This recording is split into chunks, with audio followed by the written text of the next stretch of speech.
Hello there, watchy people. How's it going? Hey, Crunch. How you doing, man? Making about 100k a day. That's crazy. You need to start with no equipment and no money, and and see how you do it from there.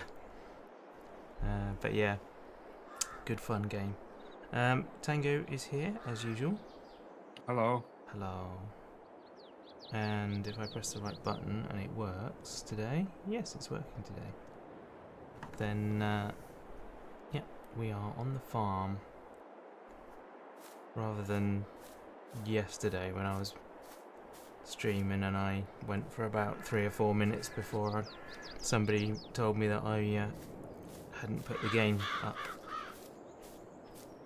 They were just watching my face and me describing everything I was doing.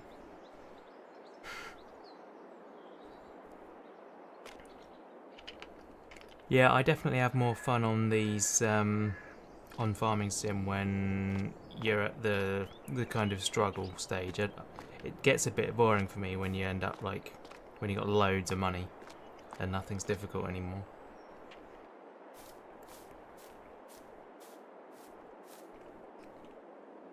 But yes, I don't even know what state the farm is in. Oh, the grass is ready for cutting. It's July. Nice. So I guess we'll do that. What do we need at the moment? We were out of stuff for the cows, weren't we? Yeah, we had some cows. What are we short of? Silage or hay? Let's have a look. I think it was silage, wasn't it? Probably. So we have none of anything. That can't be right. There must be something in the storage barn. It obviously doesn't count that.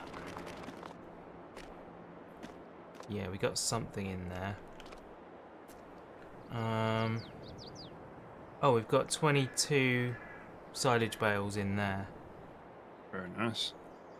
We've got five hay bales, so we probably want another cut of hay. And we definitely need straw, but we obviously can't get that until we've got a crop. Although July, what do we have? Let's have a look at the map. Yeah, didn't we plant wheat or something? Yeah, we should have done. Field 27 seems to be in the middle of harvesting. Cool. So we were in the middle of harvesting stuff. Cool. Right. Let's get back over to field 27 then. Are you still having the usual connection woes? Ah, yeah, there's straw. No, I'm just loading in now. Ah, cool. Did you ever find out what causes that bug to make you run around at crazy speed? No. I'm assuming it's just one of the mods that I put in. Probably the Superman mod, I would imagine. It's just set a trigger in my game that means I'm just faster. And I can't undo it. Maybe if I reinstall the mod and change a setting and then remove it again, I don't know. At the moment I've just lived with it. I have arrived. Lovely. If you would like... Oh, I just turned the engine off. If you would like to come join me, then yes, Yeah. I am doing some harvesting. How are you doing today, Crunch?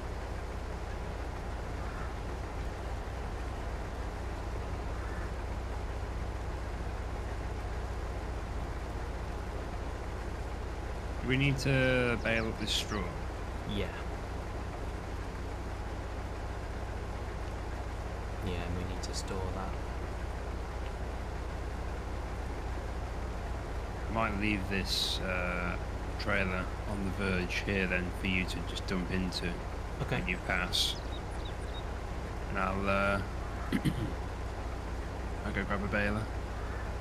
Yeah, no worries. I know, right, Badger? It is mental how much fun it is. I'm sort of coming to the realization that I am entirely addicted to this game. So much so that I'm probably going to start yet another farm. Hey, Warren's here. Nice one, Warren. Warren is our newest channel member. I think I've mentioned it in about 3 videos now, but one of them is a farming video that's not going to come out for like 2 weeks, because I want to play this game so much that I recorded videos so far ahead. So I think I need another farm to play on to stop me from doing that, so that the videos are actually current, because it's kind of annoying for people if they comment and then by the time I've seen the comment it's no longer relevant. I don't really want to be doing that, so. Well, why I like the streaming meta. Yeah. Just do the content, react to everything live, and then you can just dump the videos up in 30-minute chunks all at once. Yeah, totally.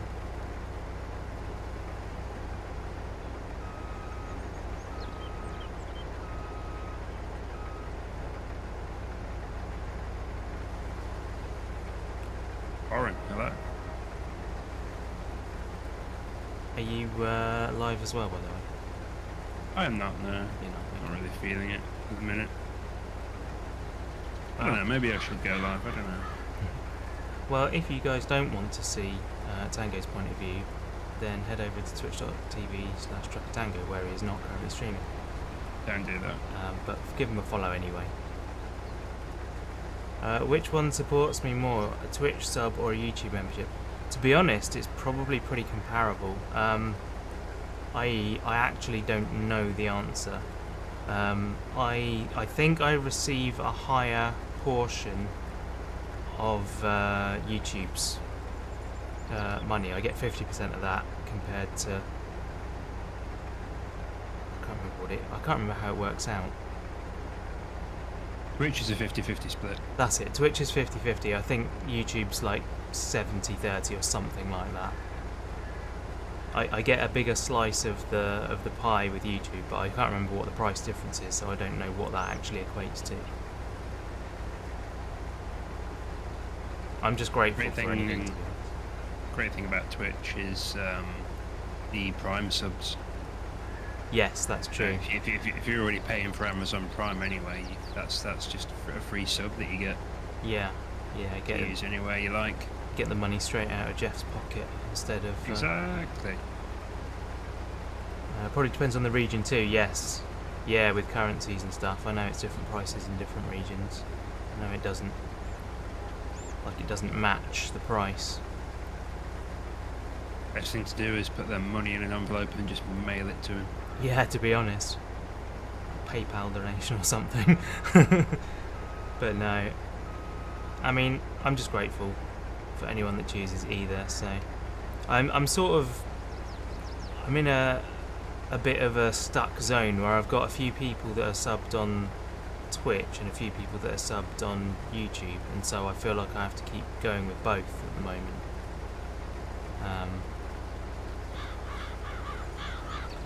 Otherwise I would kind of potentially make the jump fully to one or the other.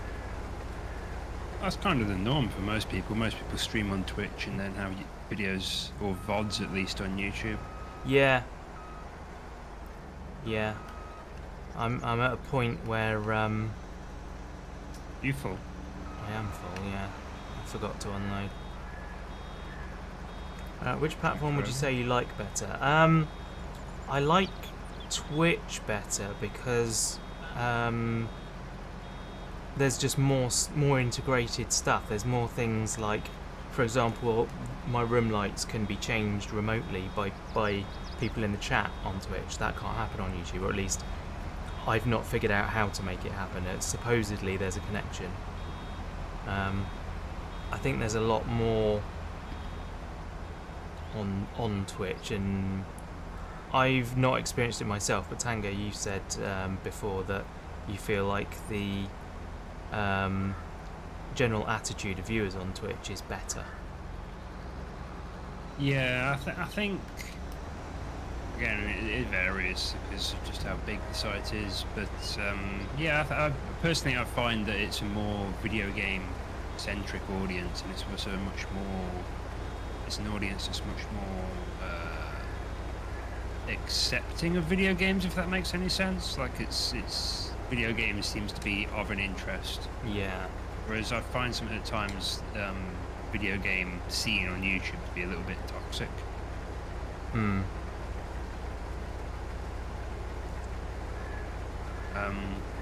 Personally, yeah, for streaming, personally, I find Twitch to be far superior, both as a streamer and also as a viewer. Yeah. One thing that Twitch does absolutely suck at, and always has sucked at, is video content. Yeah. Like even something as simple as just trying to find clips is just a massive headache. Yeah. Because you can't like search by game category, you can't search by date created, you can't. You can't really. You can search by who made the clip, but and also like VODs as well. Yeah. Like searching VODs, past VODs is a bit of a headache. Sometimes making clips as well kind of breaks on mobile. Mm. Obviously YouTube is just far superior to that. If you want to see, if your channel, if you've uploaded, 3,000 videos, and I want to find that one video you did on. Yeah, it's easy to get to. Farm Sim 17, then I don't even need to be on your channel page. I can just bang it up in the search bar at the top. And if I search, ASQ Rob, Farm Sim 17, forklift disaster, that one video that I'm searching for probably will come up. Yeah. I see that. Yeah, searching videos and VODs on Twitch and clips, bit of a real headache, and always has been. Yeah, ultimately I think Twitch is just a more polished experience for streaming, but like you say, for videos, definitely YouTube is better. Oh yeah. My biggest thing is that I've now got a decent and growing audience on YouTube, whereas my Twitch audience is relatively stagnant.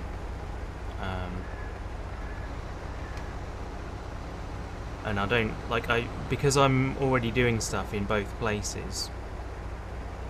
I kind of feel like I have a bit of a split, because I know that the people that follow me on Twitch are not the same people that follow me on YouTube. There may be a small overlap, but it is only small. And so I'm worried about losing people. It's probably a thing that I shouldn't worry about, but nevertheless I do. It's not worth worrying about, because you definitely will be losing people. Yeah. People are going to be washing in and washing out. Yeah. And growth is only the fact that people are coming in faster than they're going out. Like, it's just a natural part of online content creation. Yeah, you're absolutely right. And it's not even like a personal thing. It's not like your content is trash and people are leaving. I mean, people just fade away. People have different things. People, some people can't pay their electricity bill and just then can't watch anything on YouTube, never mind your videos. And yeah, exactly. Some people literally die, and you lose viewers that way. So it's never worth like being too analytical as to why people leave.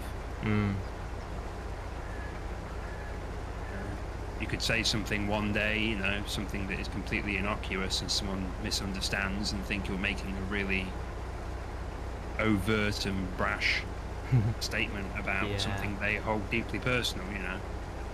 Could make like a Star Trek joke, and it's very obviously a joke, but then there's that one person who takes it seriously, who hears it and goes, "Oh my god, I can't believe Rob would come out against the Klingons," or whatever the joke is, and then like think that you're actually being serious. So, yeah, I would never like say I wouldn't like choose your content creation trajectory based purely on I've got 6 viewers here but 7 viewers here. So yeah.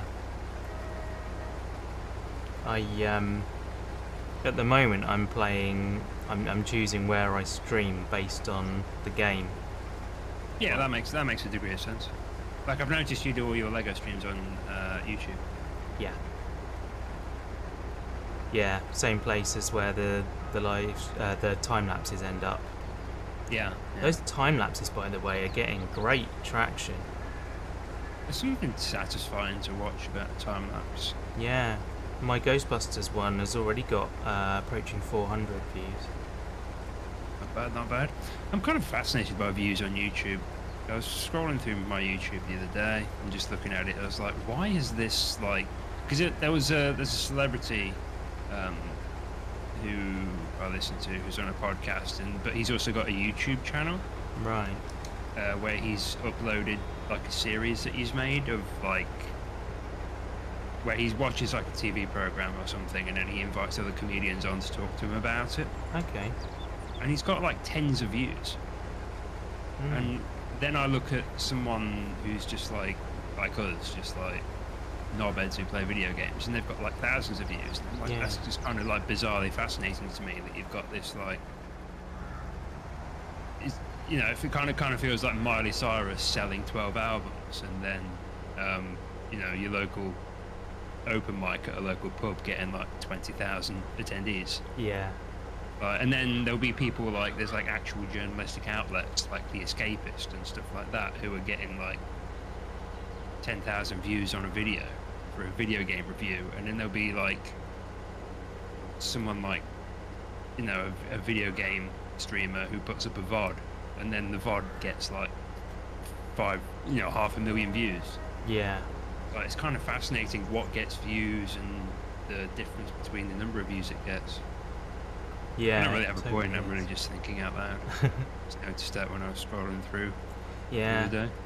Like I watched I can't remember what I watched the other day. Oh, it was there's a guy called Steve Ramsey who is a woodworker on YouTube. Yeah. And he basically does stuff for beginners, and only for beginners. Like, he doesn't go too advanced ever. And he's basically made a name for himself. He's even got like an online course you can get for doing it and all kinds of stuff.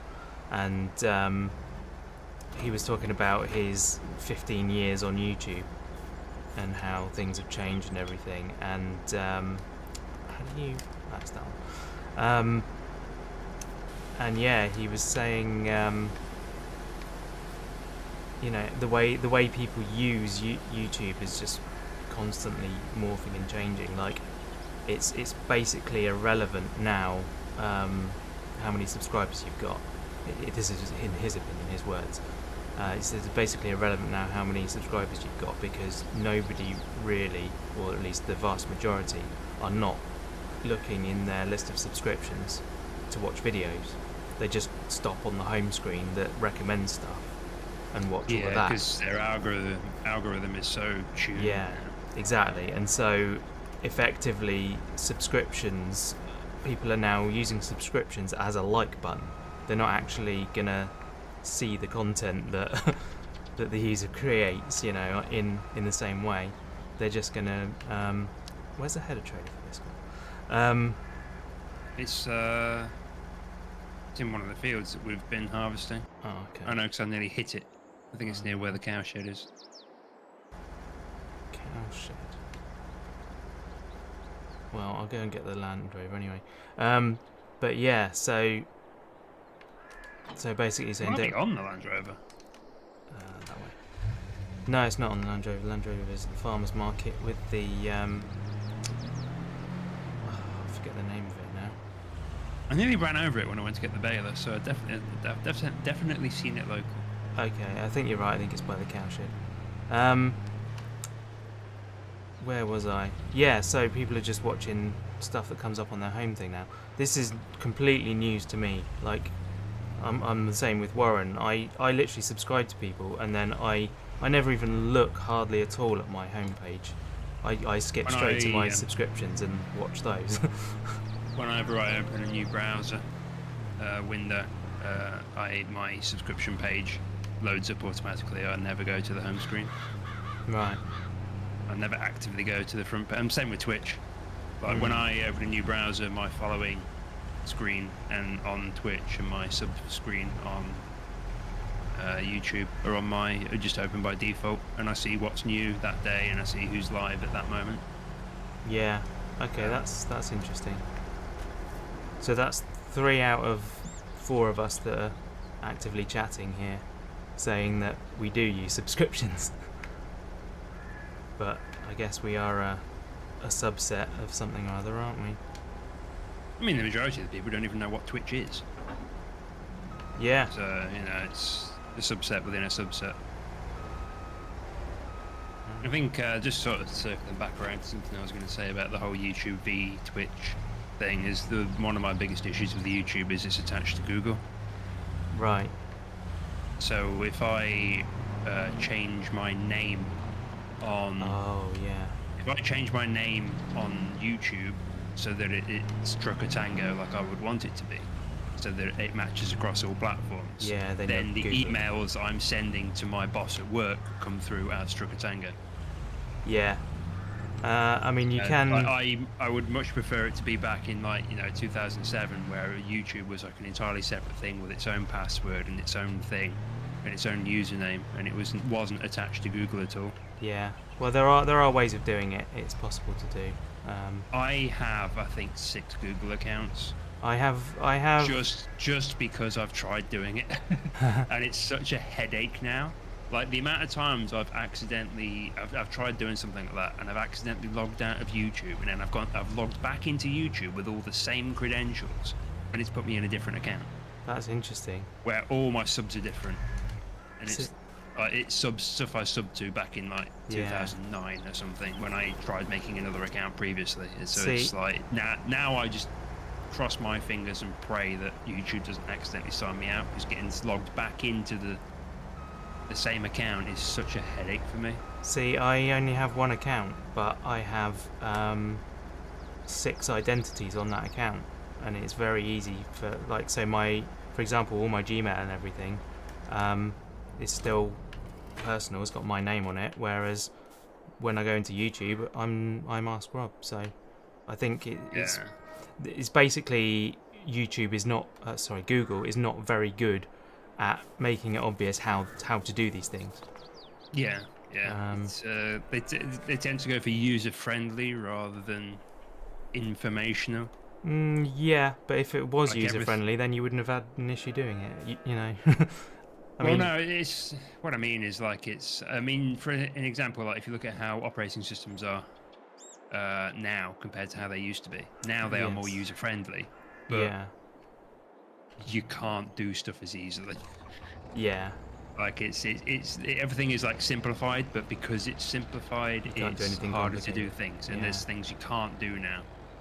Like, you don't need to learn how to use an operating system anymore. No. Like, it's just intuitive.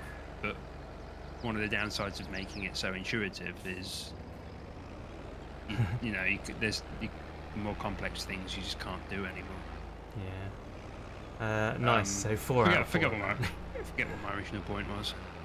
But yeah, that's it. Like, logging in and out of Google, and I've tried it a number of times, and it's like my email, my YouTube, just having everything tied together. I don't like it, and it's like I say, it's a recipe. I've had incidents at work before where it's like, oh yeah, there's that email I sent you, and like that weekend I was trying to set it, because at one point I was going to upload stuff on YouTube, and then it's like, oh, is this you? And it's like, like, because I in the same way that I avoid not talking about work, but I don't want to dox myself online.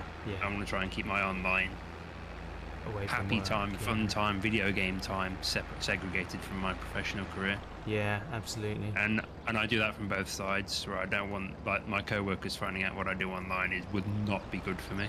Yeah. So that sort of thing is like an issue for me. So it's one of those, like, just let sleeping dogs lie kind of thing. Like, I don't enjoy YouTube streams enough to, like, make a change. Sometimes I'll lurk in your streams and whatnot, but I'm not invested enough in YouTube as a platform for streaming to like actually work out how to change my name in chat. That's totally fair enough. Twitch is fine for now. Well then. Oof.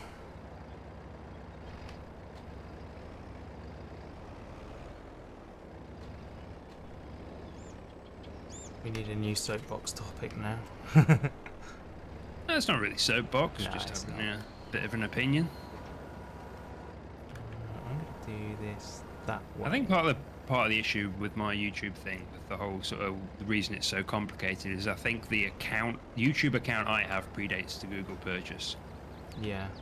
So it's like an account from 2007, and then it got integrated into Google. Yeah. And then I had and still have a Hotmail account. So that was like my main thing. So they wanted me to use Gmail, obviously, when I had to create a Google account. And so I think I just made like a throwaway Gmail account, which I don't have the credentials for anymore. And that's tied to my YouTube, and it's just... It's just become a pain, yeah. Seems like a good idea, but, I'd rather have 500 passwords, 500 account names, just have a record of it somewhere, as opposed to one account, one password. That is totally fair. And the corporation has access to all of it. Yeah. As does everyone they sell the data to.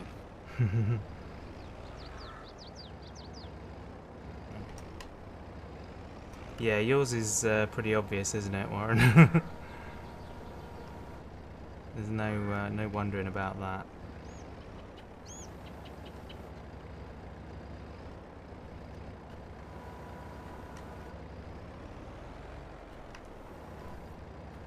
Okay.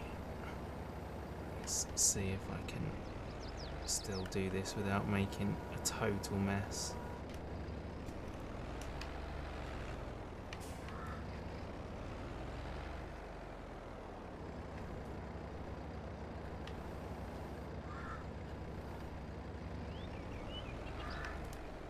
You know what? It's actually going okay.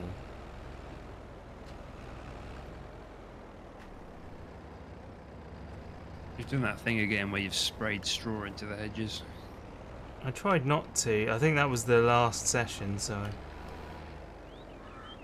obviously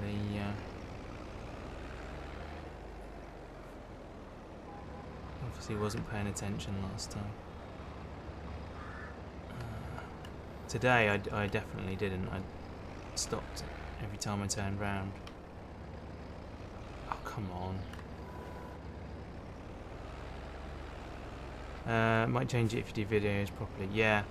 Well, if you do start doing that, Warren, just give me a shout and I'll show you how I've done it so that it's separate. Assuming that it's still done the same way I did it years ago. So.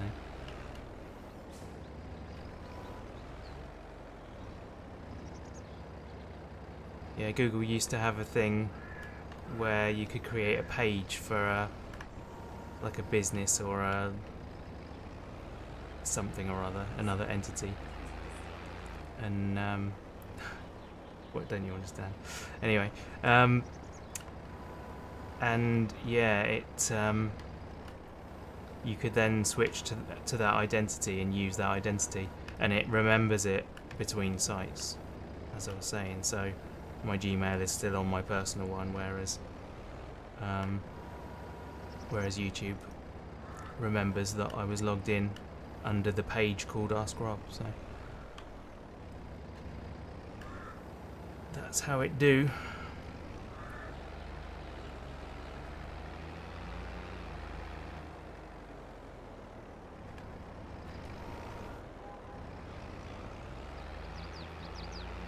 But yeah, it's annoying that it takes someone who's worked in IT for a lot of their career to be able to figure it out. Come on, turn round. I guess I'm gonna have to turn around. I'm just gonna go for that one over there instead. There we go.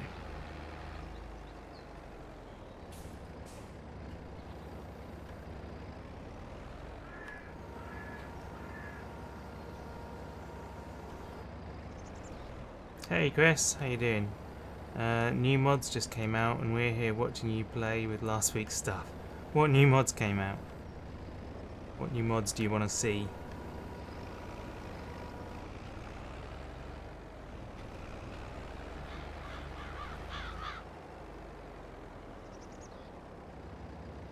Farm sim mods. I don't know, you just said mods.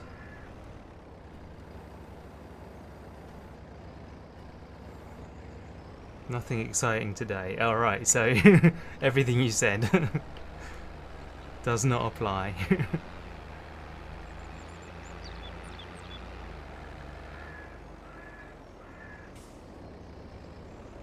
That's usually the case with Chris, to be fair.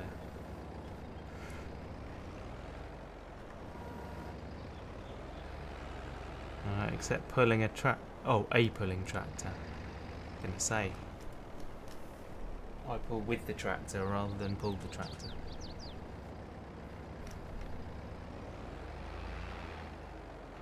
I have a Cato visitor. Have you still got your cat, or has that gone back now? No, long gone. Sent it back. Couldn't have any truck with that. Too much hair. Yeah. Oh god, tell me about it. The hair. Still finding hair stuck to everything. That there is. It's just a losing battle. You cannot win.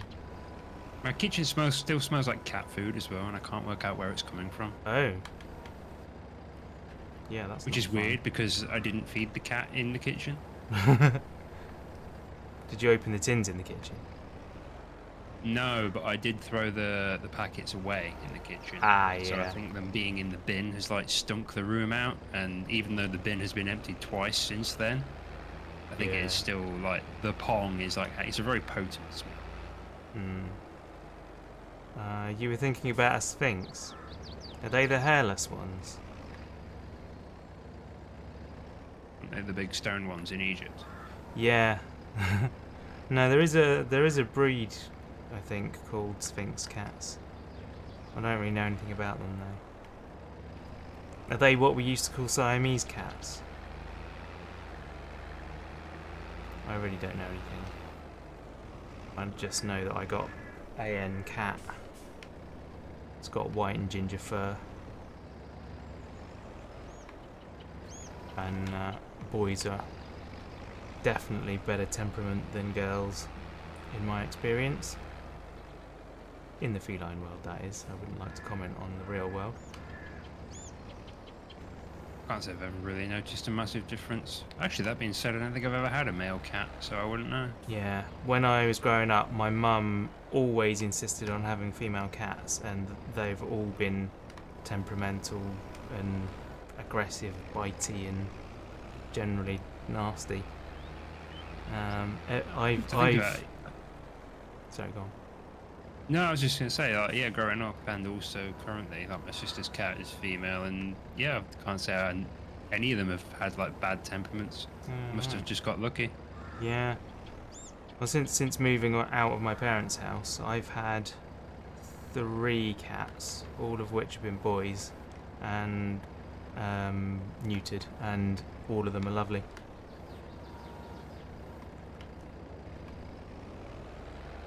So 100% track record so far. And that one, there we go. That's 60,000 litres of straw so far. Oh, I may have slightly jackknifed that. Oh my word. You like the bitey ones? I mean, they're to some degree they're all a bit bitey. They like play bitey and stuff. They're actually really dangerous, cat bites. Yeah, they are. My mum was in hospital for about 3 days with sepsis from her previous cat.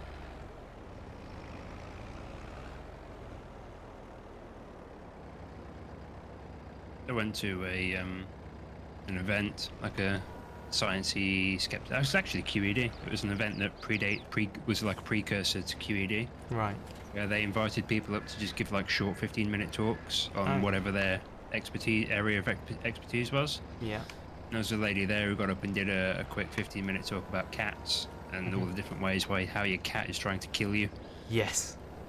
she went into all these various different things that like wasn't like common knowledge about cats, about like their cat bites are actually incredibly dangerous Yeah. because of how they get infected, and how getting scratched by a cat is also really dangerous because of like various bacteria they carry and stuff, and how cat hair can like and she covered like statistics as well, how there's like a dramatically higher chance of developing certain types of cancer if you live with a cat. Oh wow. And they're not entirely sure the reason for it yet, but it's like the numbers are all there to make sure it all sort of checks out. Well, you say that. It was really interesting. The numbers are there to prove that all kinds of things that are in the papers say give you cancer. Numbers will tell you what you want them to tell you. That's different. It's not like it wasn't in the context of this is what the tabloids are saying. It was like this is what the science is. It's like this is what the statistics are, and the science isn't there to explain it yet. It's not. It wasn't like, because what the tabloids do is like very different. That can actually be like deceptive. I think it's dangerous to make a connection before there's any science to say that there is one. Well, what she was talking about was correlation. She wasn't. Yeah. But she was also very explicitly saying we don't know if there's causation, but there is correlation, and the fact that there's correlation is interesting, and there's reason to investigate further because of the correlation. Yeah, that's fair enough.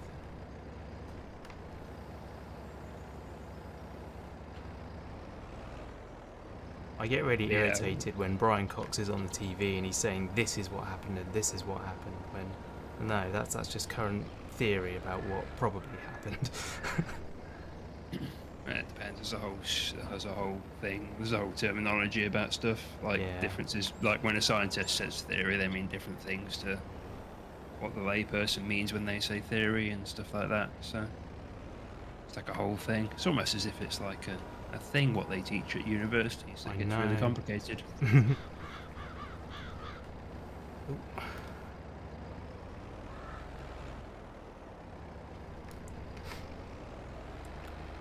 You were going to make a Chris level comment, but you didn't. Well done, Warren.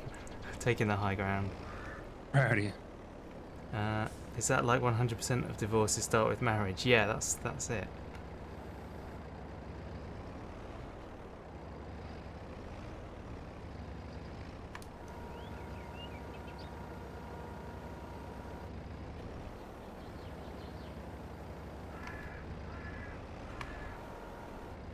I think we're done with the baler now, or do I need to take it elsewhere? It'll be needed in the grass field. That needs cutting now.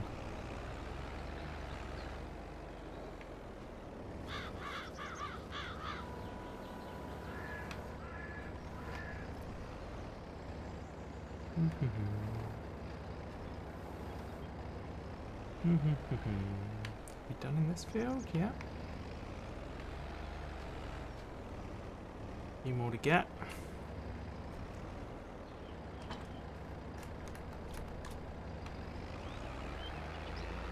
Technically those front two are strapped on, even though it doesn't look like they are. I wonder why it hasn't. Oh, it's because it's just between them, that's right. Only 3 bales in this field, not trying hard enough.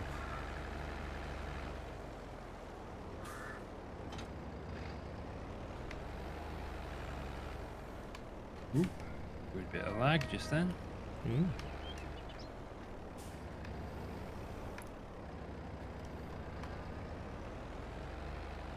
One.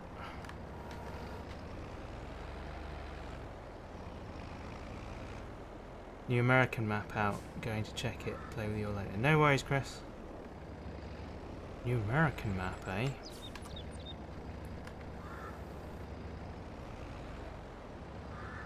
Yeehaw. Hey, William. How's it going, dude? Just your luck. Got a meeting call just as we go on. Oh, that sucks. Never mind. Never mind.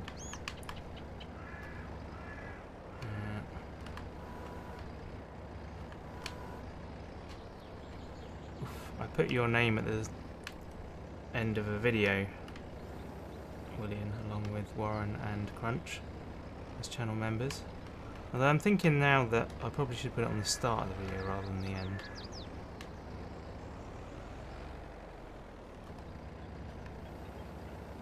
I'm sure it really doesn't matter that much.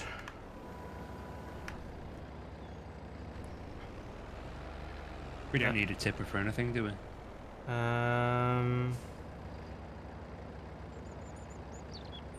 don't think so. In the sale, Park is it it? up then. Oh, you mean you're in one? Right. Yeah, I've just emptied it. Cool. Yeah, I don't think we're gonna need it.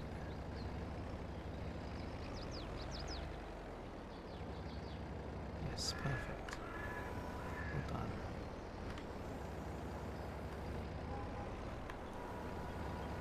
You know what? This loading has gone remarkably well. Practice. Yeah. I think it must be. This thing needs repairing again. We still need to. We need to make our fortune so we can replace these tractors.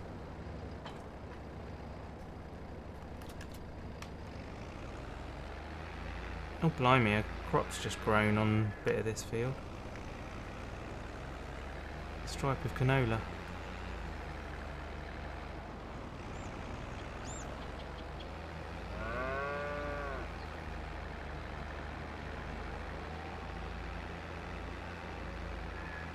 How you doing today, William? You good? I actually drove past a big silage operation the other day. Yeah? Yeah, they had one of those giant forage harvesters with like one of those grass collecting heads on the front of it. Oh, that And they throws had- it into a trailer. The forage harvester did, yeah. Yeah. And they had, I think it was Massey Ferguson dragging one of those giant chrome windrowers Right. in the next field over, like getting all the things I can't remember the name of ready for the forage harvester to come over. Oh, right. Oh, I looked at it and I was like, wow, it's like farm sim but in real life. cool. Yeah. I've done exactly that. Yeah, it's fun when you Like see that. computer. I remember being quite interested. I drove past a little farm that had like a tiny little silage pit with the sheet and the tyres on, you know? I Yeah. was like, ah. I know what that's for. Blimey, you have to get these things close. Oh, I've got it stuck now. Just unload them.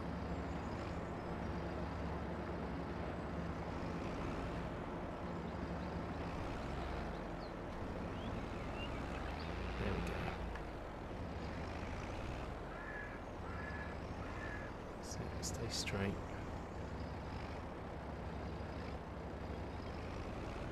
Lovely, there we go, all gone.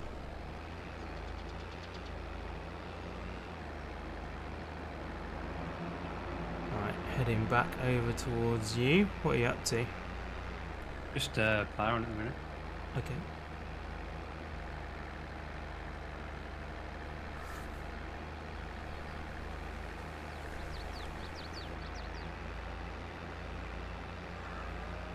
I will start mowing then.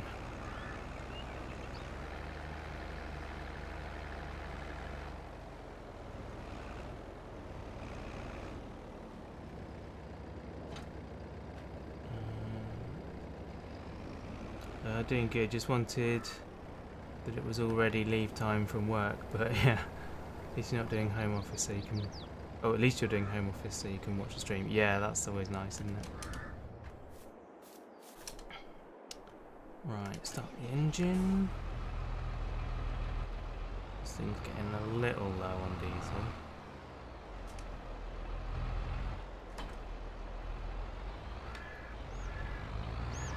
Let's give it a little top up.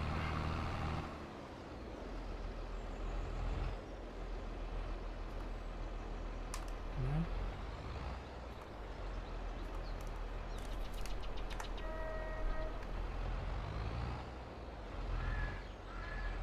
We What's out? the next field we're buying, Rob?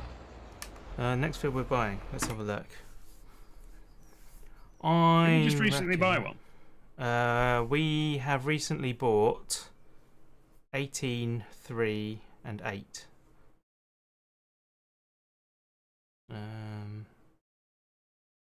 Wait, hang on. 35 is ours.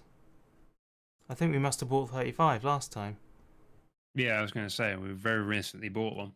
That is growing. I don't know what it is, though. It is...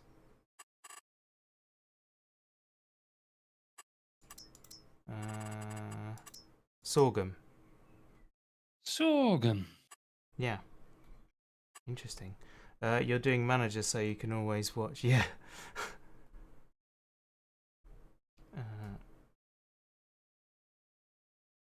You're just a river bend. Everything has to hit me before going forwards. Oh, that sucks. Yeah, okay, so that sorghum field, I don't know if it needs any attention.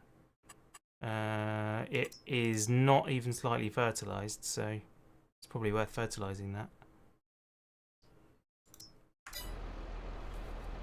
I think this diesel tank is empty now. So To the fuel station. yes, because I accidentally bought it here and you weren't happy with that last time. I think it costs more. Right. Fill up from there. Okay. Well, I think it's cheaper if you drive to the forecourt. Okay. So what we could do with at some point then is a Bowser. Take fuel trailer. Yeah. Come on. That's it on both of them. There we go. Okay. Yeah, Bowser, so we can start harvesting peaches.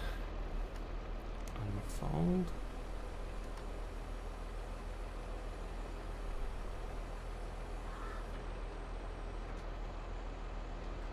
And turn on.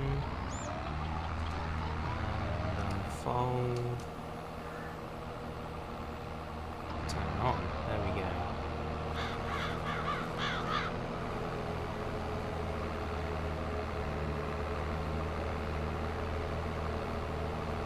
Tempted to go for a walk tomorrow. Yeah?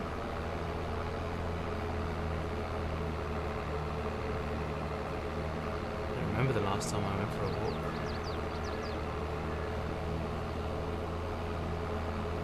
I think it's been about... Actually, it's probably been about a year for me. Wow.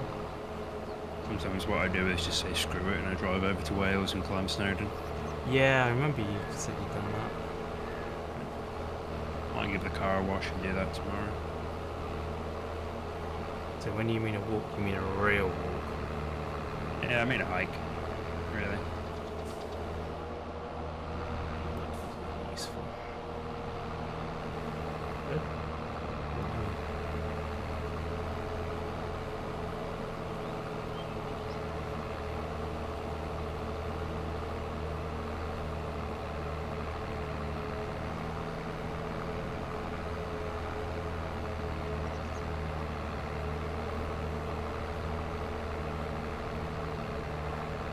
Yeah, I call a half-hour walk around the park a walk.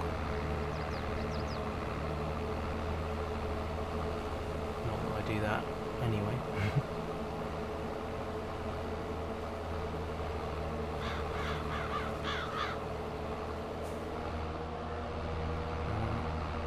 Changing subject, are we going to do crazy silage next? We're doing hay today, so no. I'm not sure what to do about that going forward. I guess we could try it again, but I think Try it again. do you not remember the silage going crazy last time?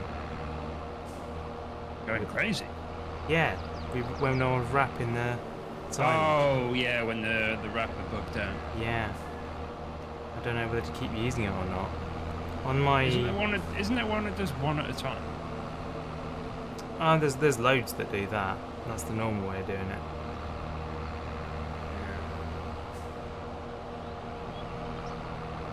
But I've been using this on my my single player farm with no trouble whatsoever. And every other time I've used that wrapper for a long time on various farms, and it's never been a problem until that recently. The joy of mods. Yeah. It's obviously conflicting with a different mod that we've added or something, I don't know. Yeah, it's just like a weird physics bug.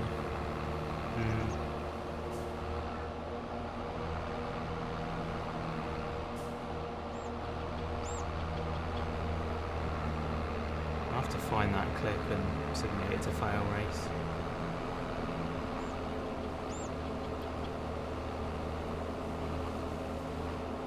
Time to go oil like a wigger, yeah. What did a wigger do? There's a DLC that's come out recently with a load of balers and wrappers branded Go Wild, and yeah, he's been using them. Alright. So in his video he was saying about go wild or go home. I'm doing a lot of baling and wrapping.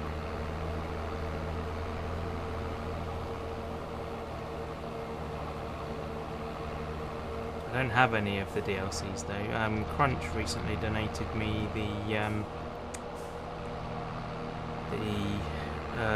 platinum add-on. Alright. So Nice. now I have the ability to do a silver run and all the forestry stuff. Should we decide to do that at any point? What do you mean by all the forestry stuff? The main content in that is forestry. Right, it's like a tree heavy map, is it? Yeah, it's a tree heavy map, and all the equipment that comes with it is like for Tree chopping. forestry stuff. And yeah, I mean it has got other stuff in it, but it's heavily weighted towards forestry. So like I think the map has 3 arable fields, and the rest of the map is woodland.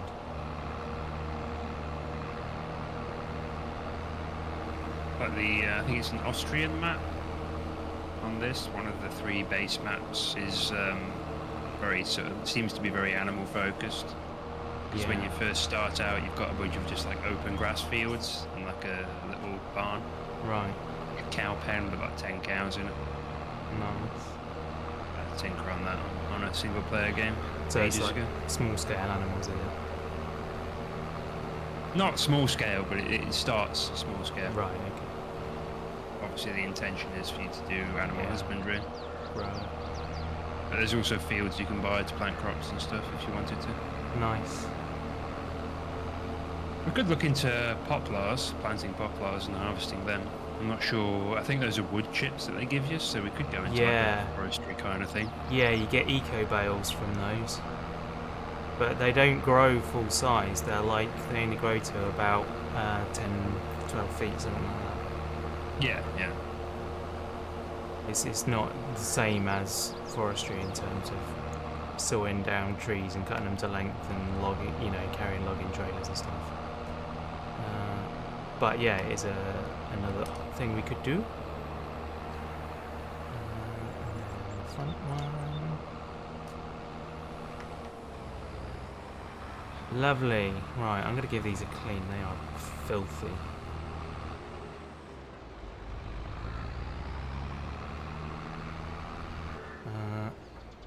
You have the unowned edition, but you're going to invest the unowned edition. Yeah, it'd be good to see you playing this. It's a good game. Massive 3 kph excavator. Don't remember that one. Don't recall that one.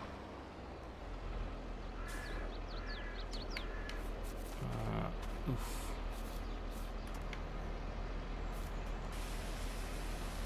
Right. Come on, clean up. Oh, I noticed you've put up some of the Sniper Elite videos recently. Yeah, I've not got any Far Cry at the moment, so I've been using them to replace it. To be honest, how are they being received? very well actually. Yeah, people are enjoying them. Nice. Mort said he wants you to have a YouTube channel so he can see you booby trapping stuff. Oh no. Yeah, I'm kind of thinking I might leave them as being weekly now and just do the Far Cry on a different day. I mean, I could record stuff and send you the files, but that's just making more work for you. Yeah, it might. I don't know. It might be good to do that for occasional things. Just like And I don't know if people would want edited stuff. Yeah, it very much depends. Like I used to do that all the time when I was doing Minecraft stuff with people. I would always get their footage and just do massive long edits of of multi-angle stuff. I did get worn out doing that though, which is why I don't really do it much anymore. And people seem to enjoy the long form stuff anyway. The more VOD-like content. Yeah, exactly. I mean, I edit my farm videos a little bit. Although I say that, I don't actually edit them. I selectively record instead. So I've got a pause button for my recording. Right. And so I do the edits in camera, as it were. Yeah, there you go. Warren's immediately like, keep it long form. Right, I'm tedding this, so I need the tedder. That's how tedding works. Ted with a tedder. What Yeah. will they think of next? I know. It's madness. What is the world coming to?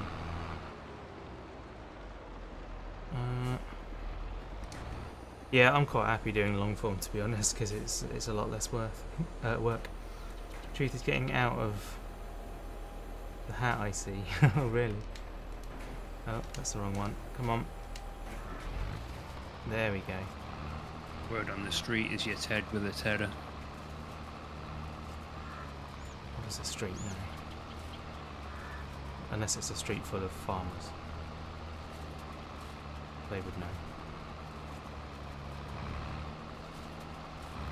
It would be awesome if there was like a street farming scene. I don't even know how that would work. Planting potatoes along the pavement. Yeah. I was thinking of the IT Crowd.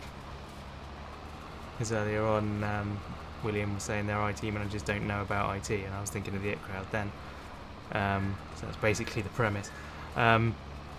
But there's an episode of that where the nerdy one gets involved in Street Countdown, where they go to like a seedy multi-story car park and meet at night. It's like Fight Club, but exactly, but for Countdown. It was amazing. Really, really good. Really funny. So I think there should definitely be a street farming scene that's like that. The grime of farming.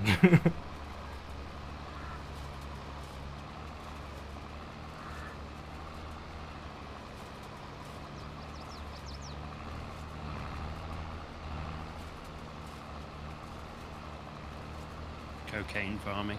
Yeah. Have you seen the IT Crowd, Warren?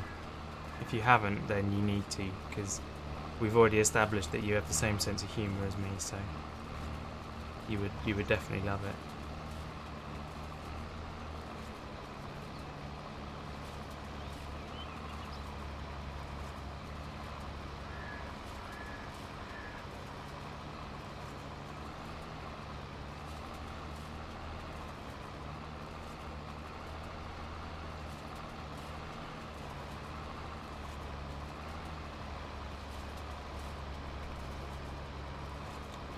You know what? I'm considering opening my mini fridge and seeing if there's a Coke in it.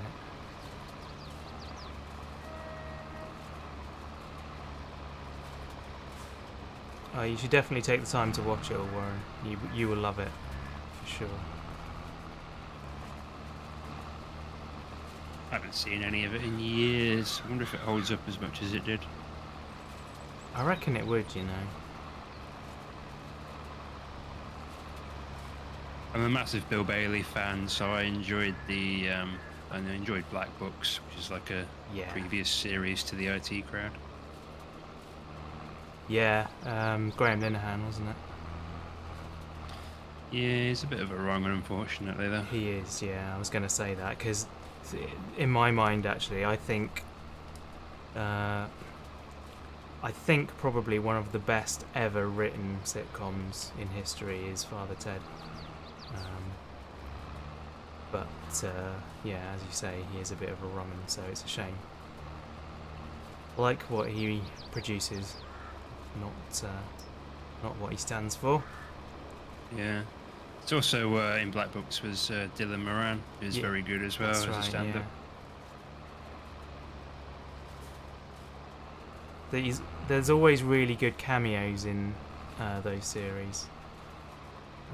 Although saying that, I can't really think of anyone in particular that cameoed in Black Books, but yeah, in Father Ted there was loads of cameos. Graham Norton and I can't think of anyone else now. That's annoying. But yeah, lots and lots of them. And the same in the It Crowd. You had Noel Fielding doing a character in there. Matt Berry. I was gonna say, yeah, Noel Fielding was like a long-running character. Not really. He was only in. I would say he was probably in about 5 or 6 episodes across about 4 or 5 seasons. I don't even remember there being 5 seasons. I thought it was only like 2 or 3. I'm only going from memory, and my memory is notoriously bad. So. Yeah, I remember him being like a established character for either an entire series or half a series. They found him in a cupboard, and just every now and then they'd get him out.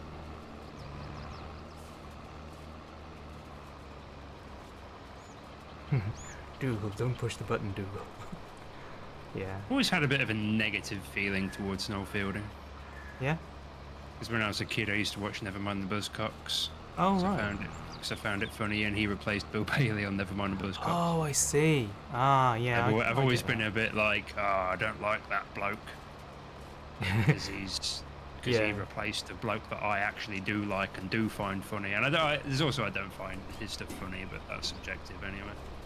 Yeah. I mostly do. What was his sketch show called? It was massive in like the mid 2000s.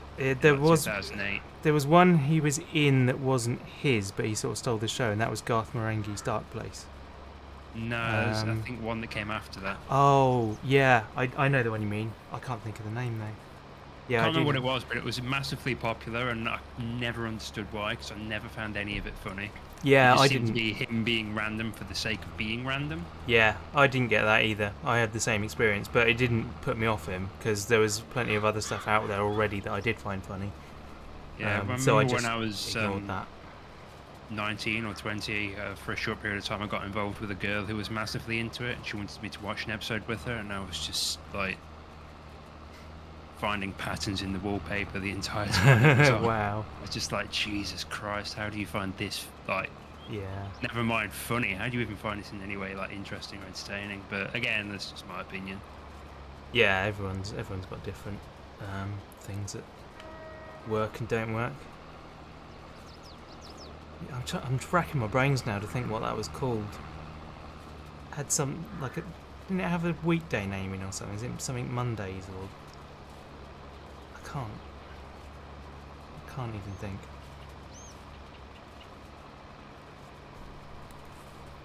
Hey Google, what was Noel Fielding's sketch show called?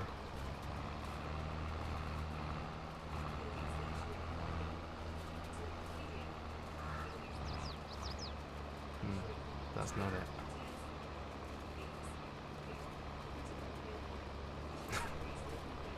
Hey Google, stop.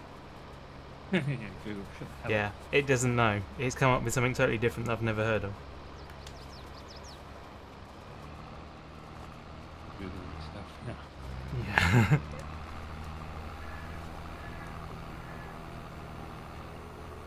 As soon as you say it, I'm gonna be like, oh, that's what it is. Of course it is. The Mighty Boosh. Mighty Boosh. There you go. Yeah. I don't know why I thought it had a weekday name. Rename it to Hey Google. Hey Dougal. Yeah, that would be good. No, stop. There we go. Years active, 98 to 2009, and then 2013. Wow, it went on for a long time then. I don't realize it went that long. I thought it was just like 2009 to 2013. Hmm.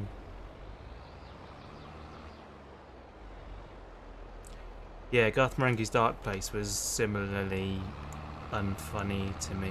Like, there was bits of it that were funny. It was kind of okay, but just not worth writing home about. Oh, flipping rear steer wheels. They'll get you. Yeah, and they did.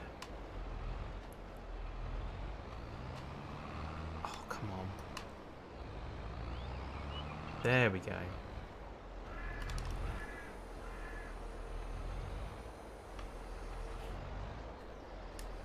Oh, no, go on. Down you go. That will do.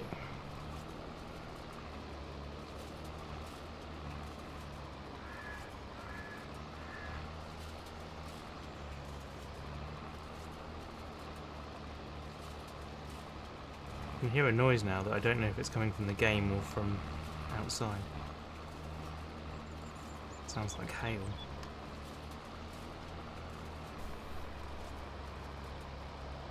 Yeah, I can see out the window. It doesn't look like it's hailing. Sunny July day in game.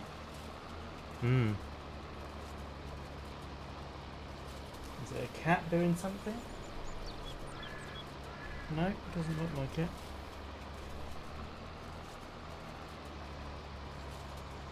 Maybe you're just losing your mind. I probably am. Phantom hail. When's the last time you slept? About 11 o'clock. Probably not hallucinations then. The gerbils, perhaps. What gerbils? Ones that live in the walls.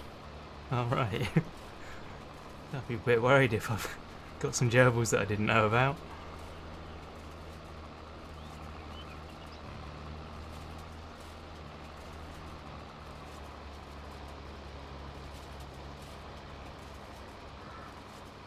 What guinea pigs? I don't think it's them. No, it's definitely in game.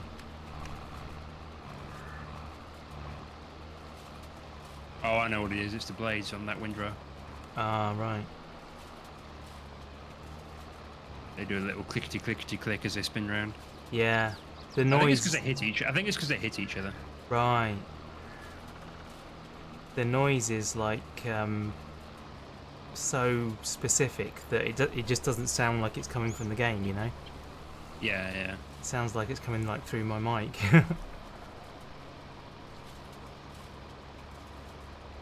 By the way, what mic do you use? What mic do I use? Yeah. I've got a Blue Yeti Pro. Ah, there you go. Because Warren's in the market for a mic. I think mine was about 90 quid, way back when. Yeah. I think now though, on the Windows like device inputs, it actually a year or so ago it got renamed. Oh. So it's not called a Yeti Pro anymore. It's called a Yeti Classic. Oh, So they must okay. have. Well, I say they must. I know they've got a new version of this one out. Right. So this, the one that I've got now, is probably either rebranded or isn't sold anymore. Yeah. But yeah, for a USB mic, like entry-level USB mic, it's just a job. Yeah. I am also in the market for a new microphone there. Oh, right. See, he was talking about being Mr. Spendy and going for a SM7B. Yeah, those are the ones I'm looking at. Yeah. I mean, I don't know if I want to go for that one specifically because that's the one that everyone has, but I'm thinking of getting like a Rode one instead. Hmm. You're just gonna buy studio quality everything. Yeah, so. Problem is, that's a massive can of worms. Yeah. Audio is one of those things where there's 3 levels to it. Yeah. There's like Consumer, prosumer, and pro. Yeah, there's like the consumer, which is like 30 quid for a microphone, and it sounds like tinfoil. Yeah. Duct taped to the plastic tray you find in dairy milk. and it's absolute trash, and it's what 99% of everyone uses. Mm. Or they use like the stuff that's built into their phones Yeah. or built into their laptops, and it's absolute trash and makes Zoom calling an absolute nightmare. And then you've got like the level that I'm on, where it's like I'm going to go out and spend, like 120 quid on a microphone, Yeah. and it is a thing that comes in one box, and it works out of the box, and it is far superior to everything beneath it. Yeah. But it is a little more spendy. And then above that, you've got this mystery level where the price ranges from like 500 quid for a setup all the way up to fictional amounts of money that no one actually has. Yeah. And the quality is never good, because every time you add a new piece of equipment, there's new faults and new bugs and new mystery things going on. Yeah. And then your mixer desk doesn't work with this cable, and this cable doesn't work with the microphone, but you need it because there's like an equalizer you're using, and it'll only work with that cable. And then Yeah. you buy a new microphone, which it's £4,000, and then that works wonders with the mixing desk, but it doesn't work with any of the cables. So then you replace all the cables, and there's this buzzing sound now that everyone can hear on stream, and it just becomes this and it never sounds as good as that other streamer. Yeah. So I dipped my toes into that pond and yeah, came back out of it.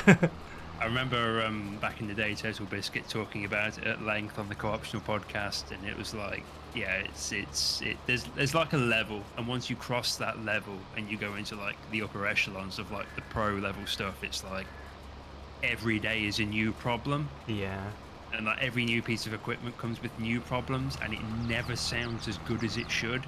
And then you like end up losing sleep and hundreds of pounds trying to find where the problem is and try to get it perfect, and there's like this whole sunken cost fallacy to it where it tickles me. I was saying to Warren today that I think I'm pretty much not going to replace this mic. I think this is just the one that'll do for me, because it's the perfect balance of good enough quality with no stress. Like, it's a USB mic, but it's pretty much as good as an XLR mic. But I don't have to have an audio interface, and I don't have to mess about with, I don't have to run it through anything first. I mean, you'll know when it comes to cameras, but it's like, people go to university and study and entire careers based around audio setups. Yeah. In fact, obviously people on the course that I was at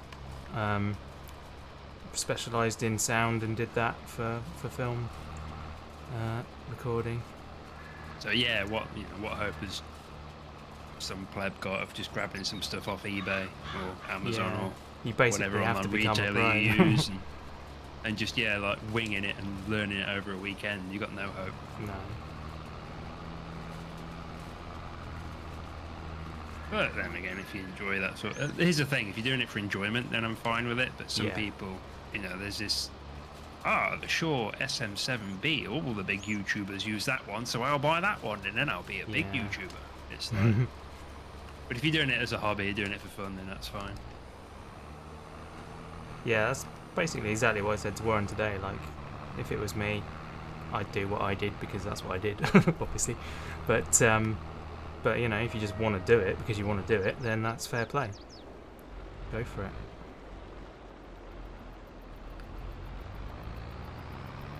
Right, I think I will take this tractor to the fuel station.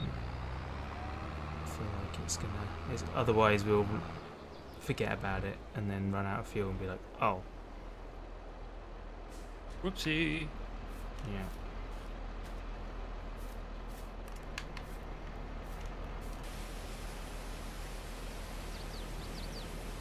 I don't know why I care about the cleanliness of the equipment. It does look good when it's shiny and nice. Although in this game, now they've added like the paint degradation. It's kind of... you never do get that shiny brand new look back, do you? Not unless you pay for it. Yeah, unless you pay for repainting. Diamond encrusted mic ordered. Excellent, well done. No, don't like that word, encrusted. It kind of sounds like it's bad. crusty. It's all crusty and horrible. I can see that. Doesn't seem fitting for being in the same sentence as diamonds.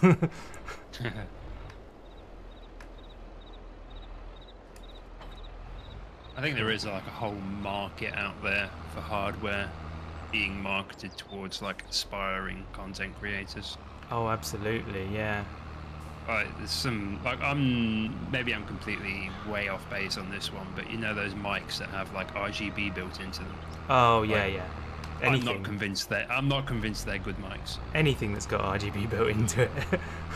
I think I strongly disagree, but Fair enough. I mean, I've got all my PCs all RGB'd up, and I just I mean, like it because it's pretty. To be honest, there are And some. it matches the decor of my room because I've got all the lights green. Yeah. Match my green walls, and it looks good. Sometimes but you just don't have a choice. Yeah, I don't really care. Just turn it off. The cooling fans that I've got in mine are RGB, and that's because I could only get those ones at the time. Yeah. But I do like them now that they're there, you know. I'm not saying it's all tacky and horrible. It is if you go too far with it, I think, but I think there's a level of it that's quite good. In fact, all mine does is shows me the temperature of my PC. My whole PC starts to glow red when it gets too hot. Dropping a friend off. What are you dropping them off? A cliff? I expect it's taking them somewhere. Oh yeah, that could be it.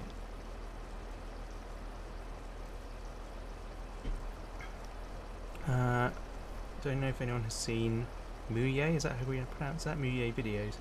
He uses a lapel mic dangling on his nose bridge, supported by atrocious glasses. No, I've not seen that.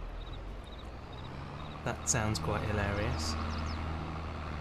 I noticed a lot of people using their phones as microphones. Yes. Yeah, it's a weird trend, isn't it? Then obviously stitching the MP3 over the top of the video after the fact. Yeah. It's like a nice little cheap. Do you way mean of, microphone or do you mean recorder? Like, do they plug like a lapel mic into it? No, they use it as a microphone. Oh wow, okay.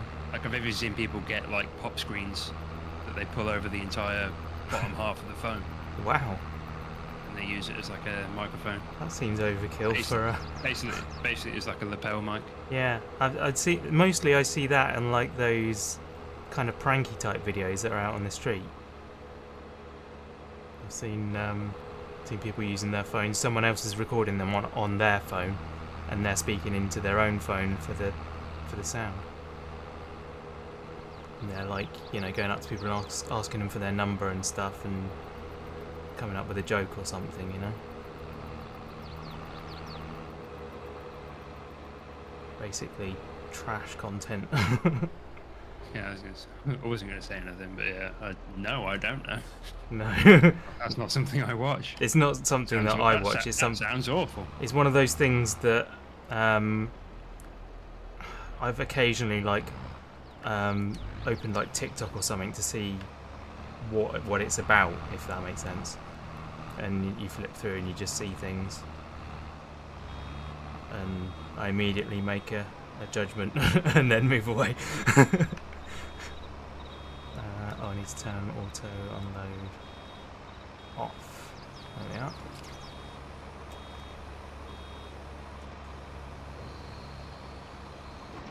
are. It just appeared in your feed, you swear? Yeah, totally.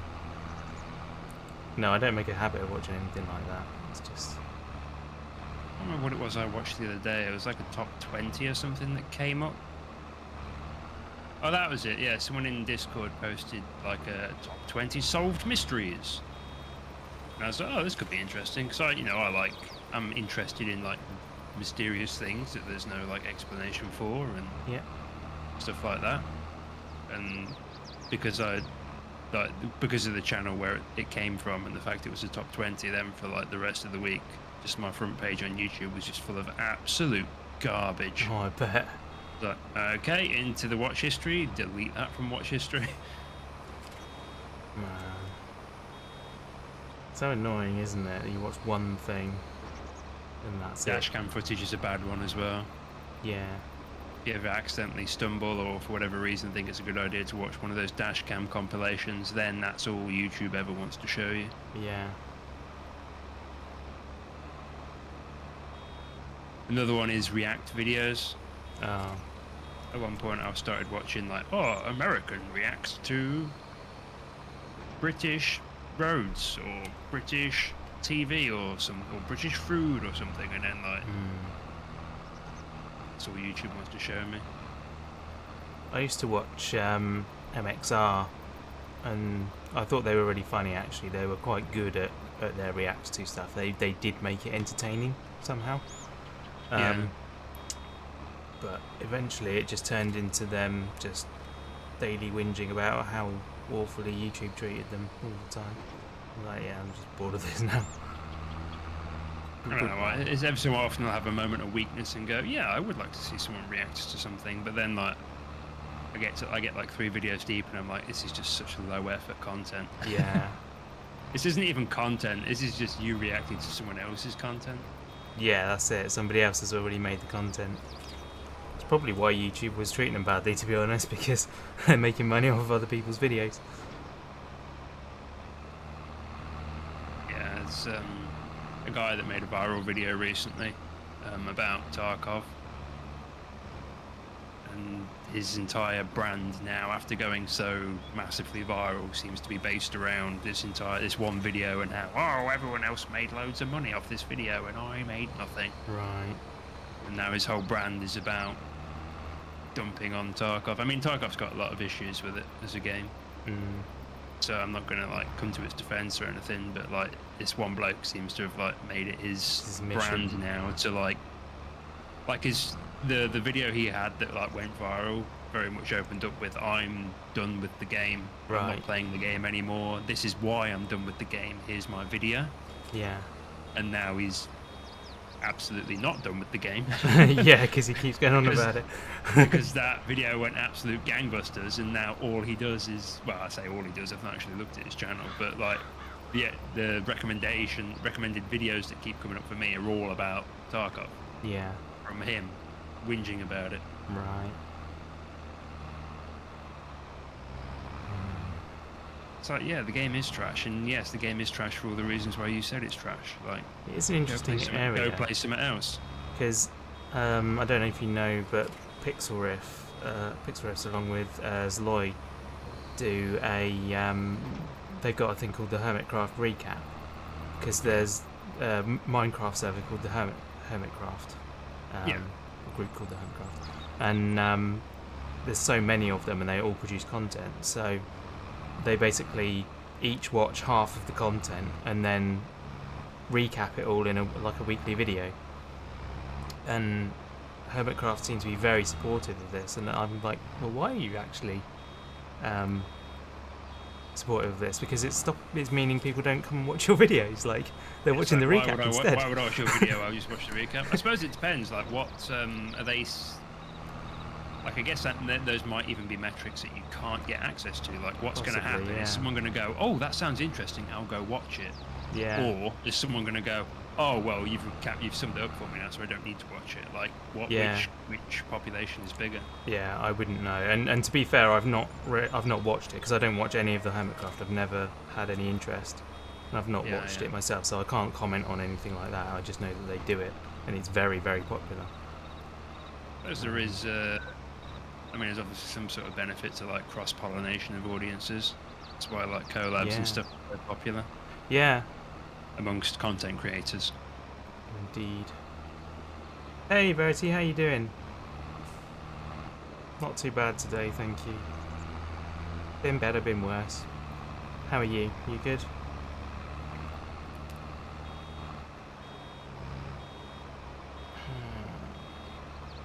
Come on.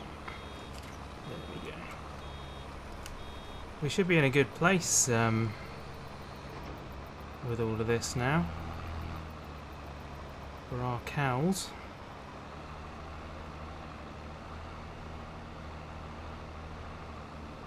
Yeah, won't have too much reason for complaint.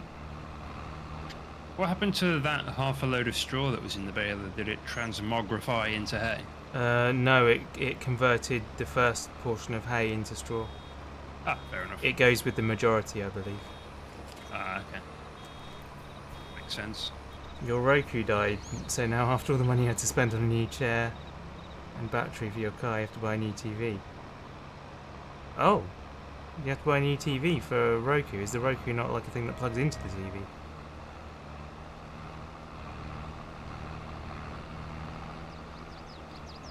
Sorry to hear that. Unwanted expenses are not never good. Speaking of things, I'm on a new chair as well. Yeah, you were talking about maybe replacing your sofa with a lazy boy. Or are you talking about? I'm also talking about replacing my office chair. Yeah. Every now and then, mine just decides it's bored and wants to be at its lowest setting. So I'll just be sat on it and it'll just go.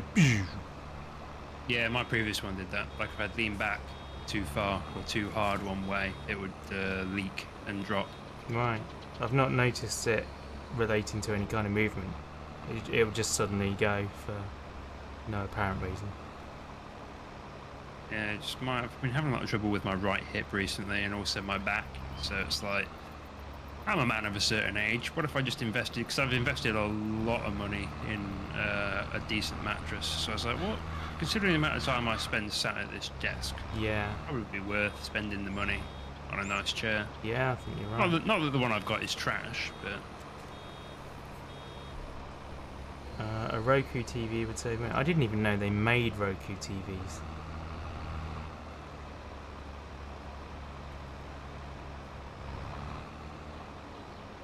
I mean, my TV has built-in buttons on the remote for Netflix and Amazon, but yeah, it's like an Android TV. yeah, but it's still just a TV ultimately. So I guess it's the same thing, is it? It's an LG. Is it like a branded TV with Yeah. like a Roku operating system, or is it like Roku TV with Roku software? Yeah, that's the question. Curious. I don't know. I would, without being rude to Verity, I don't think Verity would know either. Roku TV, Google TVs, Android TV. Yeah, exactly.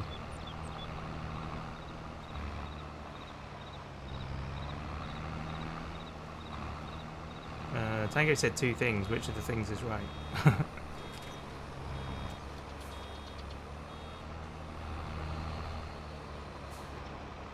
Smart TV with Roku OS. Right, okay.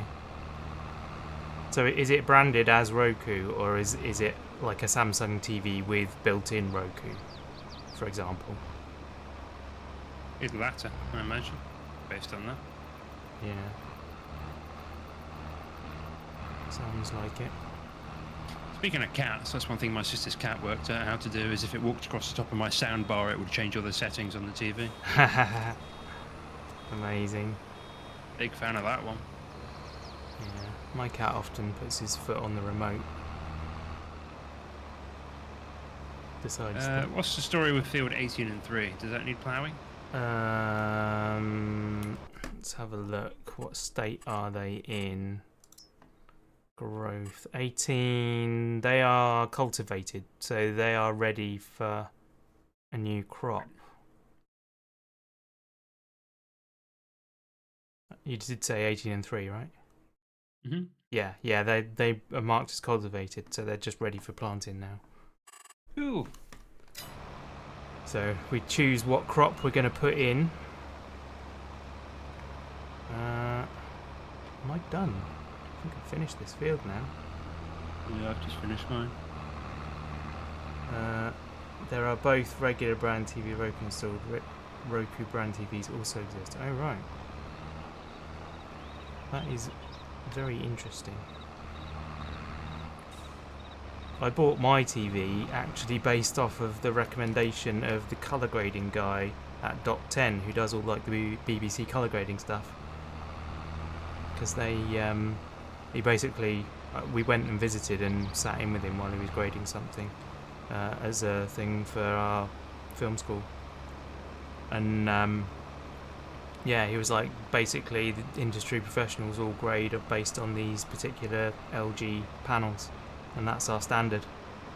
So if you buy one of them, then basically you're going to watch it as it was intended to be watched. So that's what I ended up doing. It's regular ploughing enabled, so your map has it filtered off.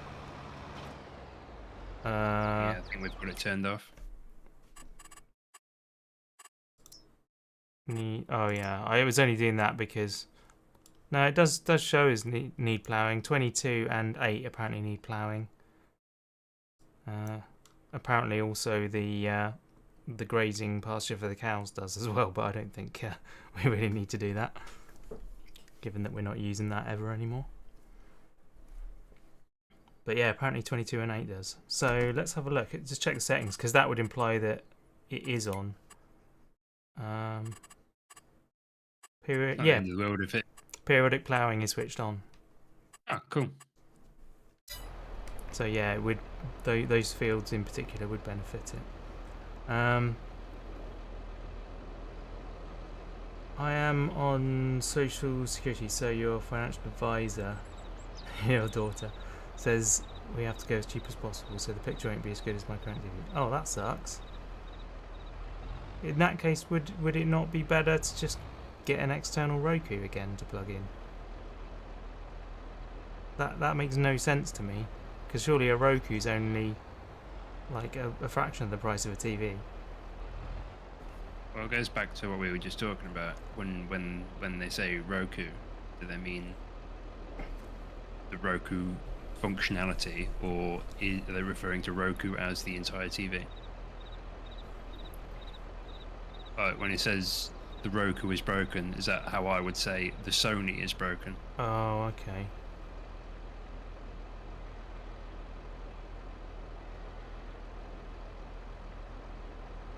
Yeah, see, the way it was worded, we decided since my lovely TV is 15 years old that a Roku TV would save money. Sounds like she's currently got a standard TV with a Roku plugged in, and the Roku has died, and now they've decided to replace the TV with a Roku TV. But anyway, not that it matters that much. I'm sure she and they. Oh, the standalone won't connect. The standalone Roku won't connect to the internet. Really? I find that very surprising. Anyway, I'm not going to presume to know better than you guys at what you need, so you do you. Whatever you and your daughter think is the best, go for it. Right. I'm plugging it into the Ethernet. Yeah. That's what mine does. Never had mine on Wi-Fi. Just plug it straight in. Won't connect anyway. Yeah, that's why I was suggesting maybe it would be better to just replace the Roku unit rather than the whole TV. But anyway, I will no longer comment on the subject because I don't want to appear. I don't know. Don't want to be annoying or anything. Right. I forgot what I was doing now. Oh, I need to collect those bales, don't I? Don't know why I've got this tractor. I need the other tractor now. I'll leave this one connected to the trailer so it doesn't wander.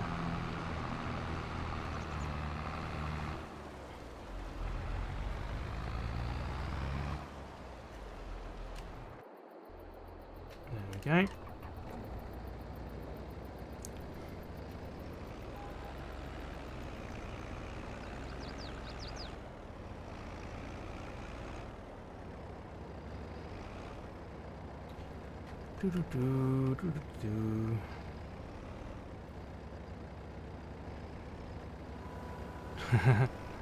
That's fair enough, Verity.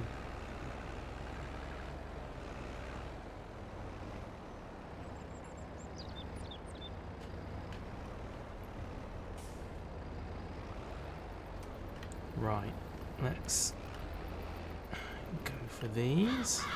Fantastic.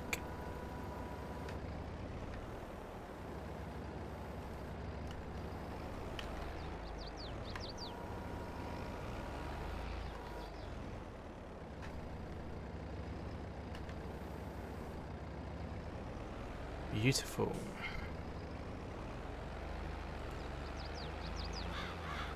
Hey, everyone's back. I'm thinking about replacing my Chromecast on my TV actually with the new one that's got built-in Google TV.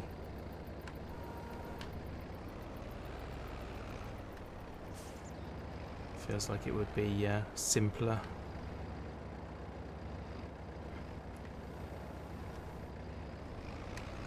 Oof.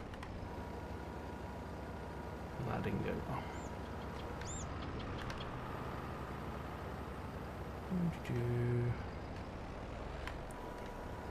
Never used Chromecast. Any good? Yeah, actually, I think it's really good personally. I use it all the time. It's I'll be watching something in bed on my phone, and then like Twitch or YouTube or something, and then I'll get out of bed finally, put the kettle on, and then just start casting straight to the TV. Yeah, picks up where it left off and is excellent. Yeah, I've found it brilliant. It's often an awful lot easier to find content on your phone than it is on your TV. So another thing I do as well is I'll load up a Twitch stream on my TV and then have chat on my phone. yes, I do that all the time. Most of the time, if I'm watching your stream, you're on my telly and chat is on the phone. In fact, I even do that in bed with the tablet. I have the stream on the tablet, but still chat on my phone. I find the tablet a bit unwieldy for that. The chatting. 2022 has been a bad luck year. Computer recliner, Roku, car battery life. Maybe you're supposed to die. I hope not. Certainly hope not. Maybe it's not a bad year. It's just a year that's decided that you need new good things in your life. It's the year that's decided to treat you. Critical TV. They don't have Twitch either or Netflix, do they not? I've actually cancelled my Netflix this month. I'm just not watching enough on it anymore. The only thing I ever watch on it these days is Star Trek, and that's all on Paramount, which I also have, so I'm just going to watch it on Paramount instead. Well, the end of the month, watch Arcane. Oh, okay, Arcane. Tell me if you like it. Alright, I'll try and remember. I thought it was very good. I've been meaning to rewatch it actually on my TV. In fact, when I watched it the first time, I watched it on a crappy little TV with a crappy sound system, so... Yeah.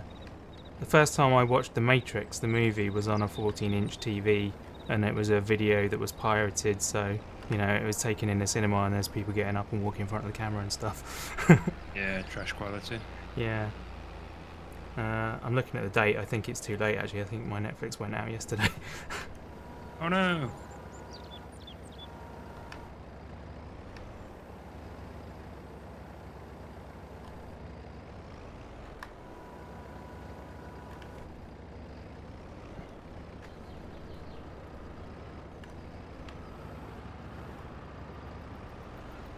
It's some kind of Netflix curse. Last time you had it, just scrolled and scrolled and never watched anything. Oh man. You watch more Tubi and Freevee than anything else. Fair enough. I don't think I've watched either of those. I think actually my TV has been telling me about Freevee or Phoebe, whatever it is. I don't know what's on it, so maybe I'll have a look. The home screen of my TV has got like recommendations and stuff. Yeah. Is this smart TV? And I don't know what the algorithm thinks I am, but I see some of the most bizarre stuff on there. Really? I'd love to know where it's pulling information from. Yeah. Often it's just what's popular generally with people. Oh no, absolutely not. Oh right, okay. I try and take some pictures of stuff that comes up. It's just like the most surreal stuff sometimes. You watch Harry Potter like that, there's always someone coughing. Yeah, totally. I can't remember the last thing that I watched in that quality, to be honest. It was definitely of a certain time, wasn't it?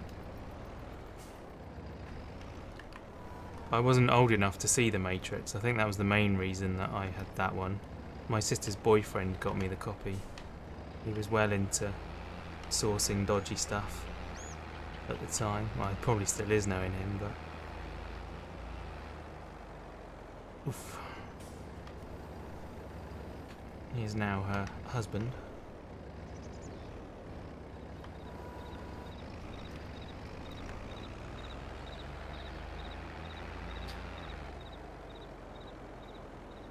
Have you noticed now that that sort of vibe has become like sought after retro? What do you mean? Like, you know how VHS used to look when the tracking was out? Oh, yeah. Ooh. And you know how pirated footage used to just look like warbled and crap? Yeah, yeah. People go And, for like, that now. And bad signal would have like static and stuff in it. Have you not noticed now that like on some Twitch channels and like YouTube videos and also on like memes and stuff, like people will deliberately put those effects on? I can't say I have, but then I'm a creature of habit. I'm not like you. I don't tend to like go and sample stuff. I very rarely do I go and look for new stuff. Yeah, like I noticed like the memes that like Zoomers share. Right. Like, they have these things called deep fried memes, Okay. and they very much remind me of like the olden days of like my childhood, where like I'd look at this like deep fried meme, quote unquote, and I'm just like, that's just a meme that needs to tracking adjusting on it.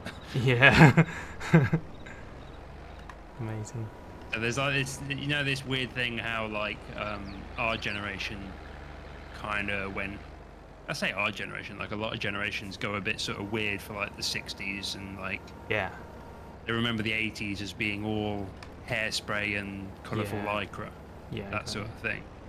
So I think it's just like the modern day equivalent of that. Was like today's generation, younger generation, are like looking at the 90s and going, "Oh, scan lines, static." It was amazing. Wow. That's funny. Definitely find that funny. Yeah, I've not come across that.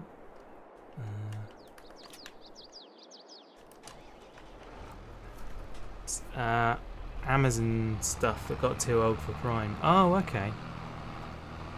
I found out yesterday. One of my course mates off of film school just phoned me up out of the blue, asking for some advice on how to edit with like time code and stuff. He's a sound guy now, and he was like, "Yeah, I just got back from doing Rings of Power." Like, oh, really? It's amazing. I've now got friends that are working on really high-profile stuff. It just seems so strange.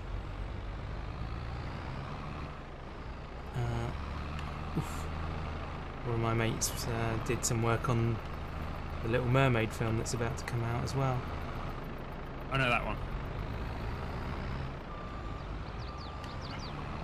Rings of Power is the Netflix, not Netflix, the Amazon Lord of the Rings series. Oh, okay.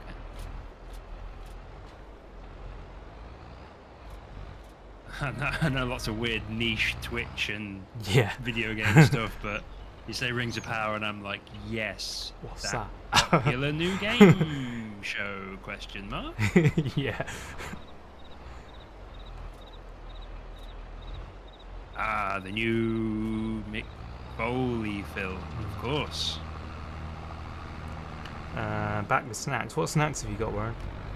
You did not care for that. I've not actually seen it yet. I've been meaning to see it. I'm presuming it's the second series because it's been out for a while and he's only just told me he's got back from it. So yeah, he's been out of the country doing stuff in various places for quite a long time now. He said he's got home and everything just feels alien. Okay, where shall I park this? How about along here? This seems good.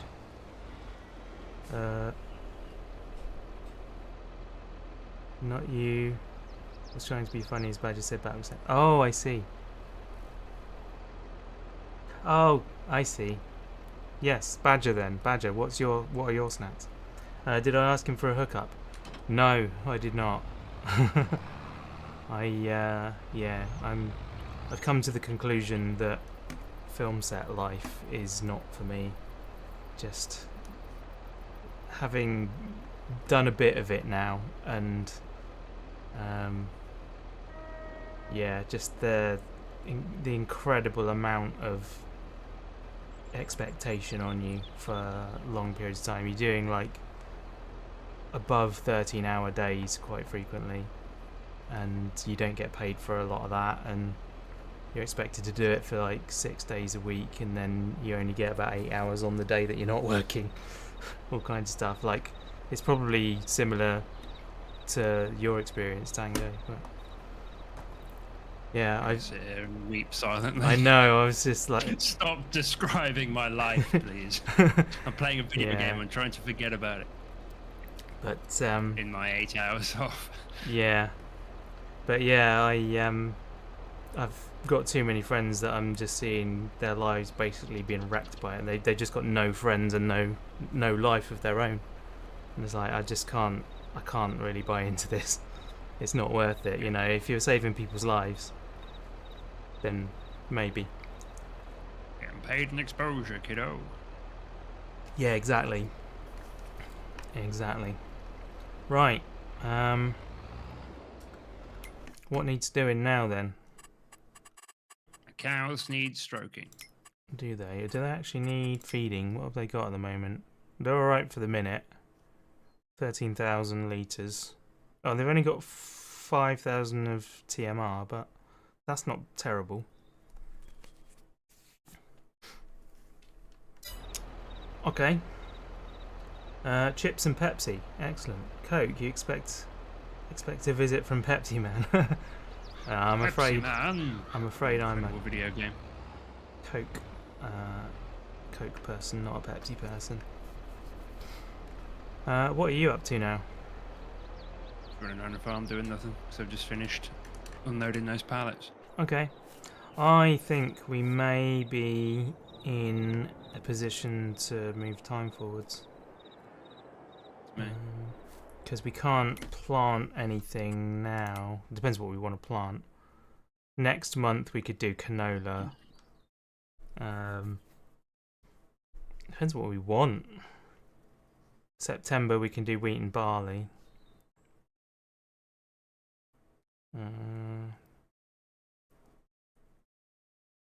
Has the corn been replanted? Because we've missed that if it hasn't. Yes, something's growing in there anyway. Oh, sunflowers. Righto, we've got sunflowers growing apparently.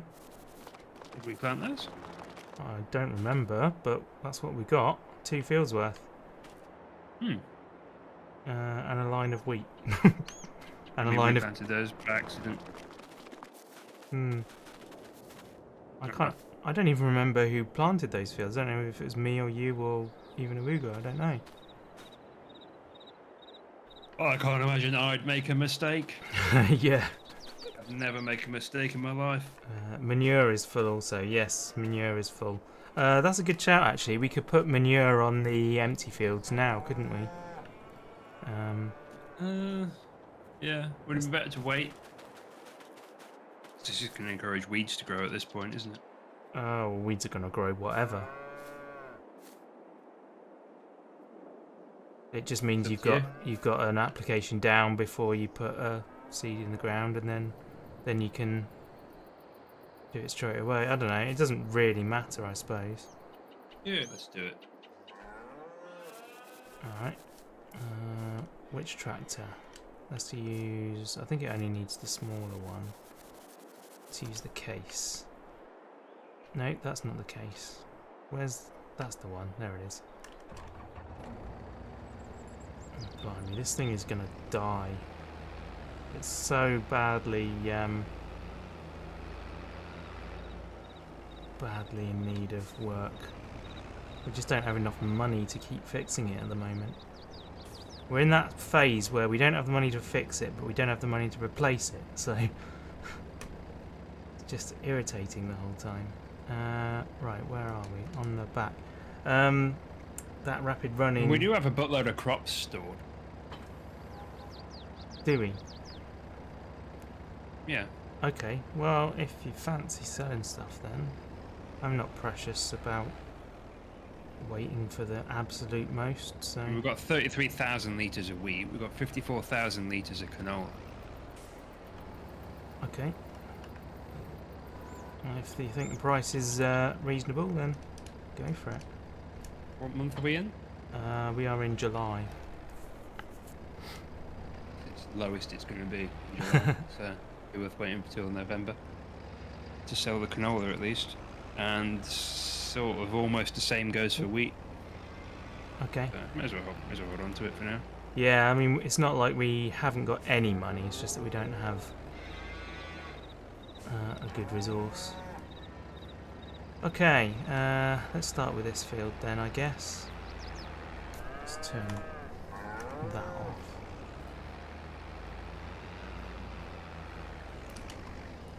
Oh, unfold the tool. Sure, that seems like a good plan.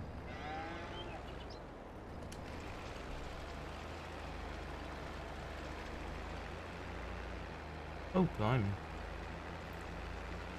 Oh, I think that portion doesn't need any. I think that's why that's doing that.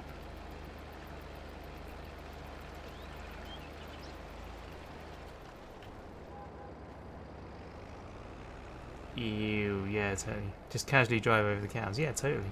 How come no one ever gets rich in this game? Oh, plenty of people get rich.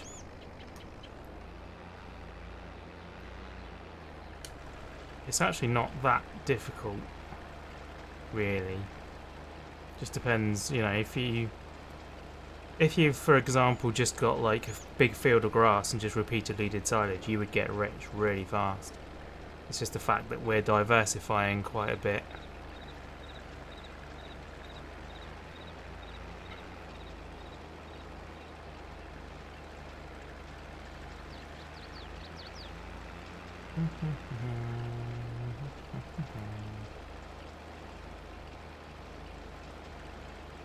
Lots of stinky poo. Actually, the length of time that this has been stored in that bunker, it probably wouldn't be very stinky by now. Been there months. Yeah, exactly. Manure tends to lose its stinkiness pretty quickly, actually.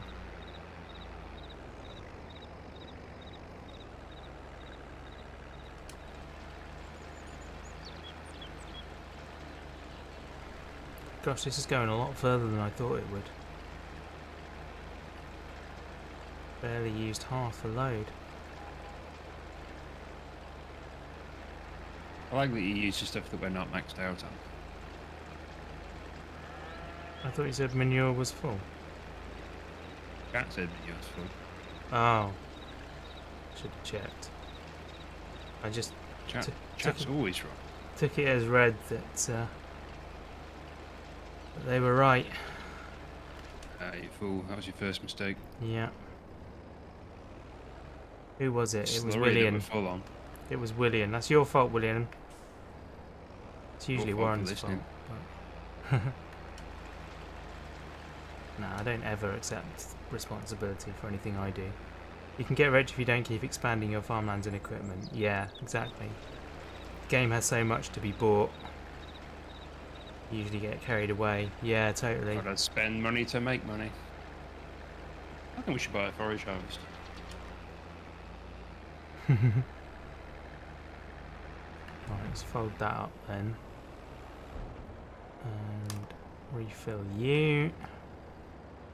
And then I'll go and get the stuff that we are maxed out on.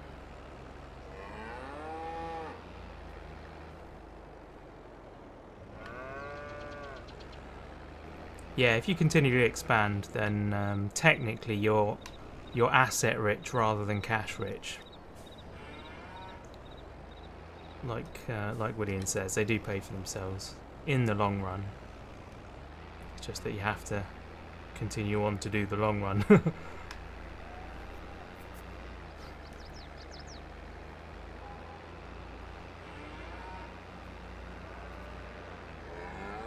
Here we go. This stuff will be smelly, the slurry. At least I would presume it would be.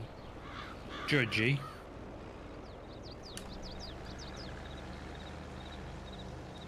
Oh, this also spreads a lot wider than I think it does as well. There we go. That's about right.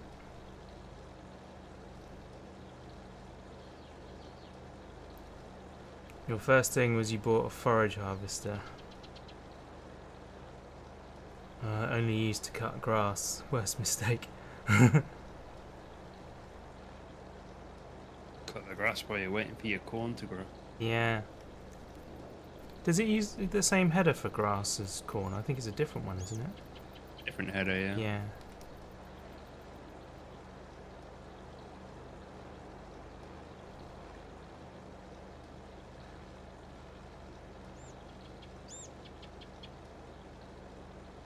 Yeah, it's a different header for poplars as well. Yeah. I was going to say, I think it's different for each thing it does. Just the same as a combine, really.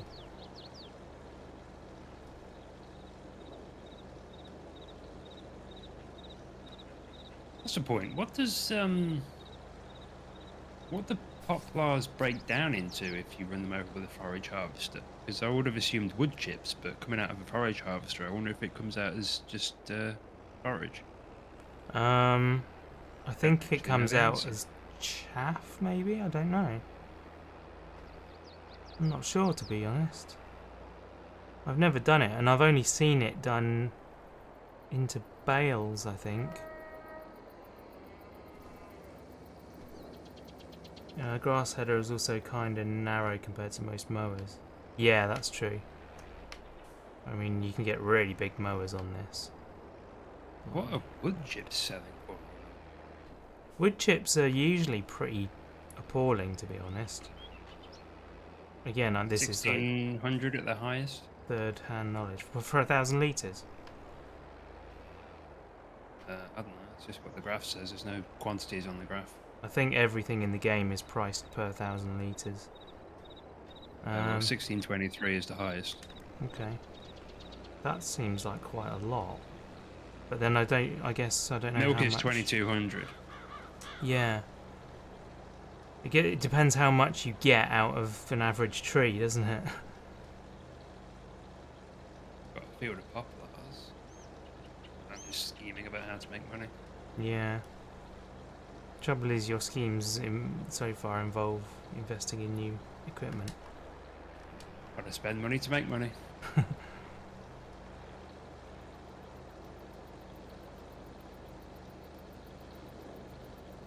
And if we didn't have the cows, then we'd be making tons on silage.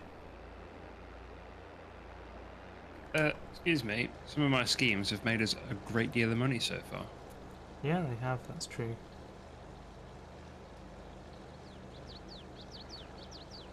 Wasn't complaining.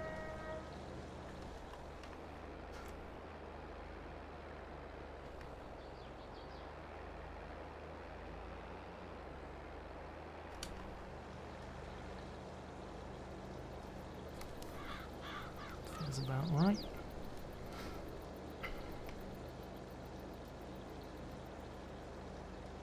I'm a bit concerned about this snow not melting in July.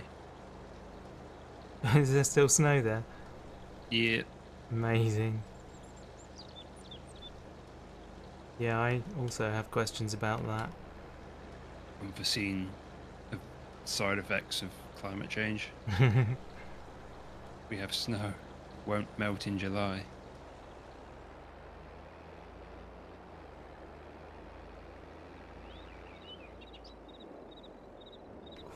Just caught it.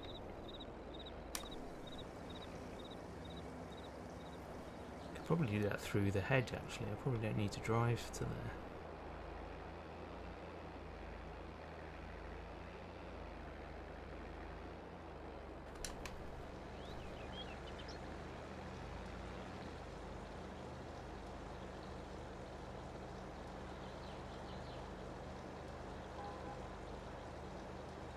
Something I need in my solo game now is a good set of mowers.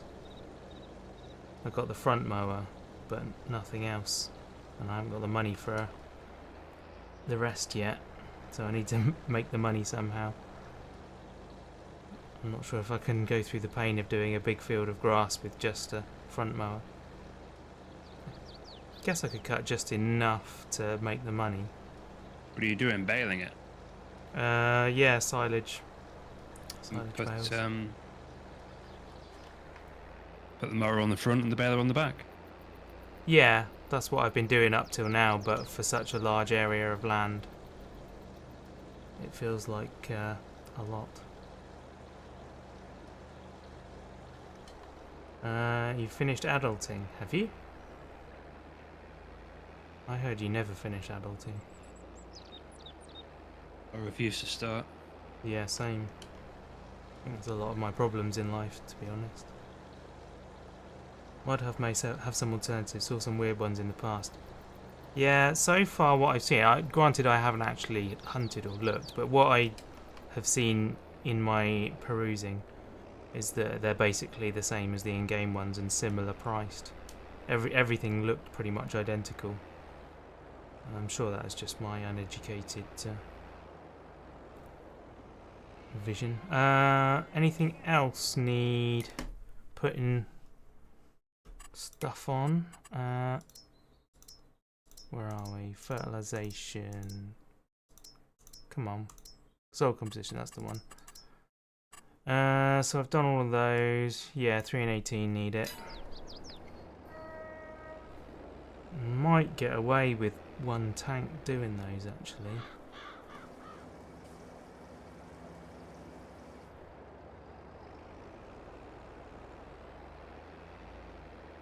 I was watching, I'm always watching stuff that Daggerwin does, and I was quite pleased that, like, there's often, he'll be doing, like, stacking bales and stuff, loading a trailer with bales, and he'd pull up to a neat stack of bales and try and pick it up, and then they'd fall, and then there'd be a cut, and then they'd be perfectly stacked in front of the tractor again.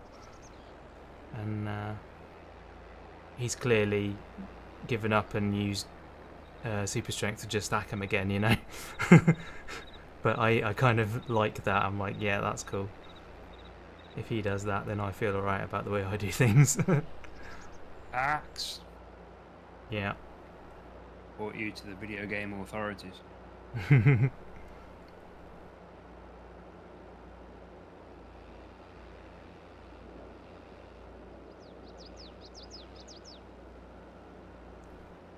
There was one that looked like those branch trimmers that span one side of your tractor like an arm. Oh, like verge mowers, you mean? You saw a guy play this, can't remember his name. He was role-playing as a character with an enemy. It was different. Oh, really? Daggerwin does survival role-play.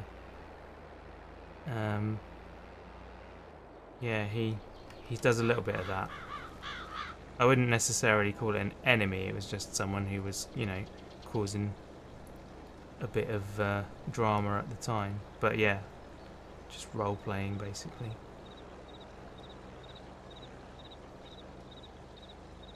It's quite fun. Watching that kind of stuff. It's not amazing, it is what it is, but it can still be nice.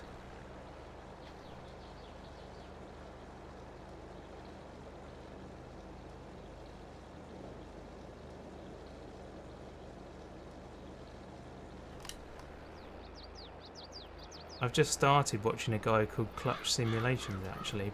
He plays this.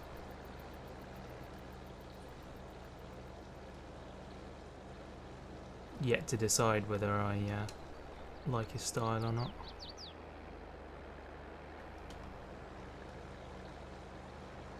The channel I've started watching recently called Before Death, and it's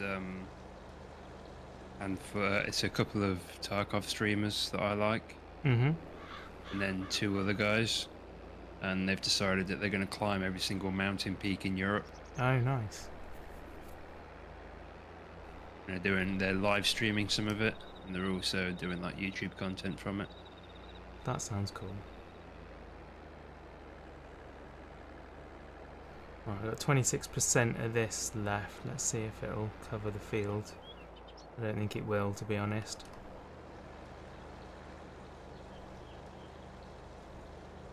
No, I'm going to have to come back, I think. Not even going to make one full pass.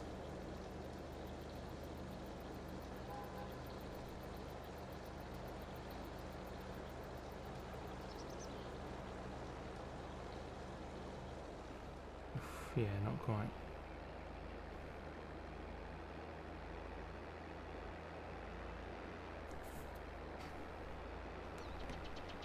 Watching a guy roleplay Skyrim as an Argonian thief, he's doing a great job. That sounds cool. I've played like Dungeons and Dragons and similar things on occasion, and I just don't have the imagination for it. I just struggle every time.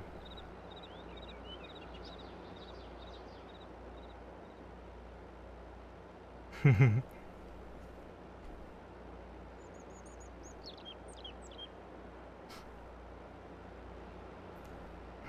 let's go over there. You can tell it's got to that point in the evening where I'm feeling a bit lazy. Feeling lazy? Mm-hmm. Gotta go out and do a whole shift yet before I'm allowed to feel lazy. Yeah, but you have woken up a lot more recently than me. Not much, to be honest, but... As I say, you seem to have made the assumption I slept. That's true. But a normal day for you begins much later than most of us. Looking at the spinnery. Mine begins at... Oh, spinnery, yes. I would like to do that. That would be good. Spinnery takes wool, but also cotton. Oh, cotton, right. Cotton seems to be only good on really big fields. It's from what I've seen in the game, so we'd want to buy a really big field for that. What, like field 1? Yeah, 136 maybe. Just don't know what's on the map at the moment. Yeah, 1 does look a bit bigger, doesn't it? Maybe I found my own farm and I buy field 1. Really show you up. You want to turn this into a competitive series? That could be fun. PvP farm sim. Yeah. Ploughing matches. Yours began at 4:30 this morning. Oh my goodness. That's not even... That time doesn't exist. That's not true, actually. I know it exists. I've had to get up for jobs at that time and earlier than that time. I've even been on jobs where that's been almost the end of the day. And a really expensive fasting. I'm gonna work out if I want to eat before work. Well... Or if I want to get food at work. Yeah, I was going to say, are you going to, like, decide to go to Greg's or something? Why not both? Yeah. I don't know, Greg's is kind of disappointing more often than not these days. Yeah. For cotton, I like yeah, exactly. I enjoy the vegan stuff, but vegan stuff in truck stops is usually not great, yeah. fresh out of the oven, should we say.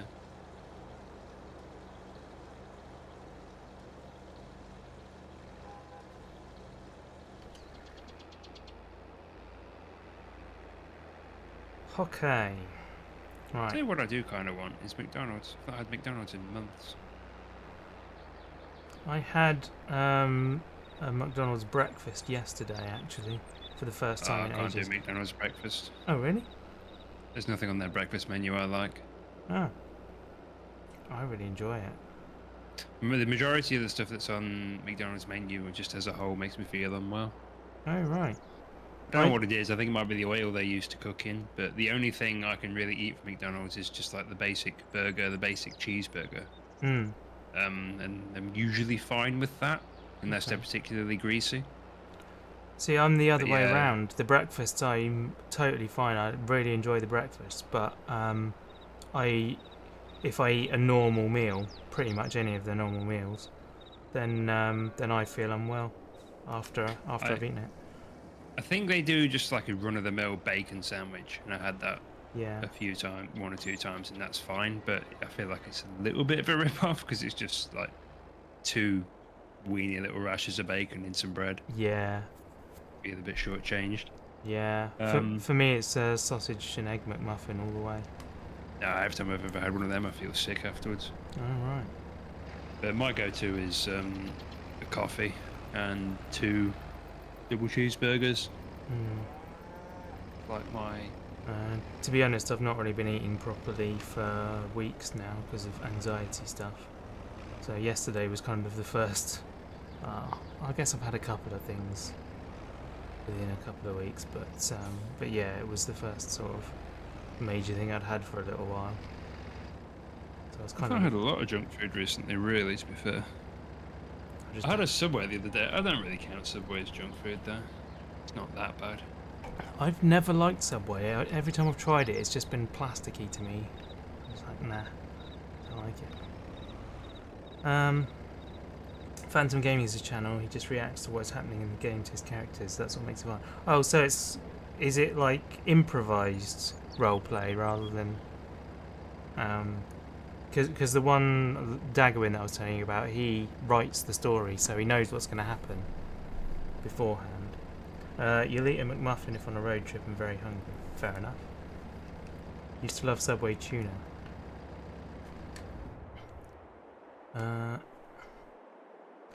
Warren says he can send you some paella. He just finished cooking a ton of it. There's a bloke having a weird meltdown in Subway when I went there the other week. Oh yeah.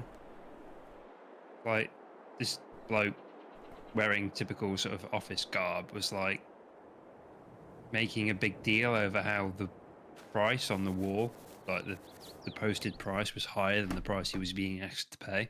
Oh right. So Surely like that's a I'm good stood thing. there well, that's what you'd think, isn't it? So I'm stood there like waiting to order, and like this girl's just getting increasingly more and more frustrated with this weird bloke who's like at the till, and then he walks over to the sign and he points out the thing on the sign, then he walks back to the till, and then he walks to the sign, then he walks back to the till, and he's talking about what about the meal deal and this, that, and the other. And it's just like, dude, like, you've ordered something. Yeah. She's told you it costs less than what you expected.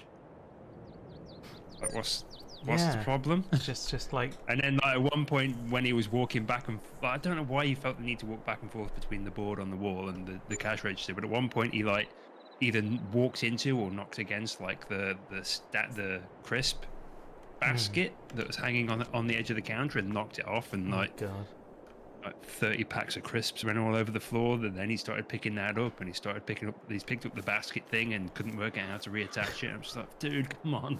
Well, at least he did try to pick it up. My truck's parked up in like a really inconvenient place because it's like the early hours of the morning and there's no parking. So like, could you just like shut up? Yeah. And then he ended up walking away without buying anything. I was like, what is going on? Yeah. Just let me order a sandwich. Verity says some people don't like surprises. I don't know. It wasn't like a surprise. You have to pay less. It was just like that would be $5.99. Oh, well, on the board it says $6.20, and that's the thing as well. It wasn't even like it was like £5 difference. It was just like 10-20p difference. It's like, Jesus Christ. Yeah. If we're going by billable hours, you've spent more money than you would have saved in just walking back and forth, you weirdo. People are weird. People are weird, it's true. Right, what are we doing this month? I guess we should probably do a food mix. Oh, blimey, yeah, all of their food is just gone. All of it. Haven't you fed them? They had food last month. There was stuff in there. I thought there was more than enough, but apparently not. They're just empty now. The mixer. Right, yes, to the mixer. So I need this tractor. No, is it this tractor? No, that's the Massey. I need the case again. Where's it gone? Are you in it? No, I'm not in anything. Oh. Why can I not find the case? That's the McCormick. That's the big case. I want... Case is parked next to the kit. What, the small case? Yeah. You sold that ages ago. I've been using it. With the forks on. Oh, have I been using the Massey? I guess I Yeah, must. the only small tractor we've got now is the Massey Oh, of Ferguson. course, because we got the telehandler, didn't we? Yeah. Yeah, okay. I will use a telehandler then. That makes more sense. Right.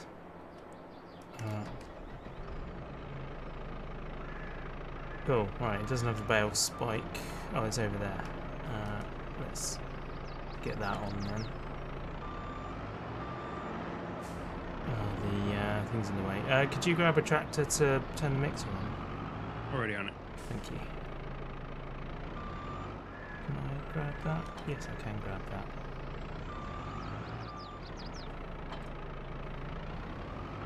Wheel loader. Sorry, wheel loader it is, isn't it? Not a telehandler. I do apologise. I am not a professional. I do not know the difference between these things. I know a wheel loader is bigger. That's about it. It's not telescopic, I think. Is that the difference? Right, so I need some stuff, please. Silage bales, I want... Oh, let's say 4.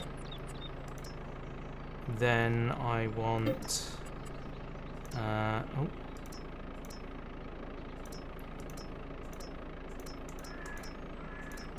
Blimey, round bale straw, I want 2. And round bale hay, I want 4. Excellent. Thank you. Oh, now I can't get in my thing. There it is. Nice. I can't remember how this works now. Oh, not like that apparently. Lift it up. There we go. And then that way. There we go. Oh! Okay, apparently I grabbed 2 stacks. I didn't mean to do that. Too efficient for your own good. Yeah.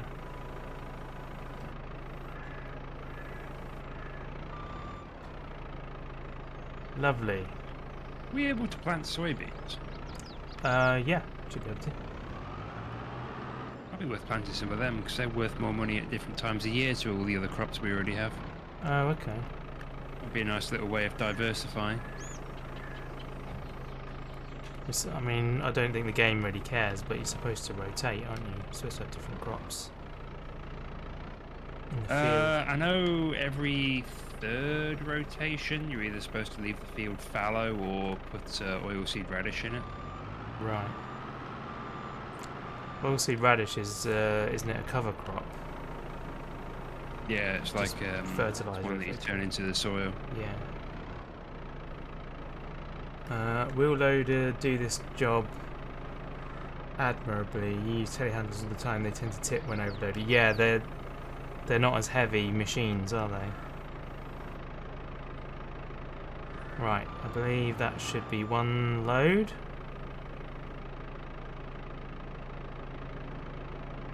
Does that say it's TMR? 21,000 litres. Fantastic. TMR.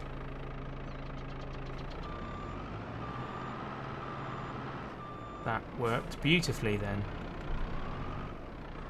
Why do you keep taking the forks off the front of this tractor? That tractor? Small one. Oh, because they get wear for the whole time they're on, so if I'm not using them I take them off so they don't wear as quickly. Ooh. Yeah, it's a habit I got from my solo game because I leased some, and it was charging me money for hours used when I wasn't using them. They were just on the tractor when I was driving it around. Right. So I got into the habit of taking them off when I'm not using them. Where are the forks for it? They're in the yard. Where all the grass cutting stuff is, I think.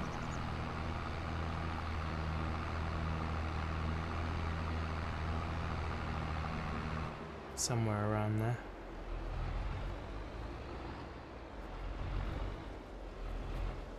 Thought they were anyway. I can't see them now. No. They're over by the silage pit. Oh, okay. I remember taking them off that. Anything you hate on wheel loaders is that articulation, not fan. Yeah, it kind of takes a lot getting used to, doesn't it? It'd be fine if the camera was fixed to one of the two chassis, but it's like a hybrid between the two. Yeah. It's like a floating camera.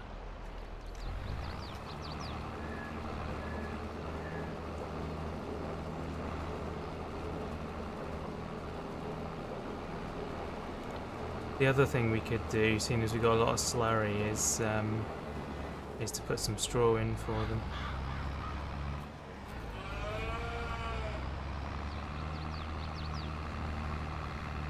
But then we got a lot of manure as well, so.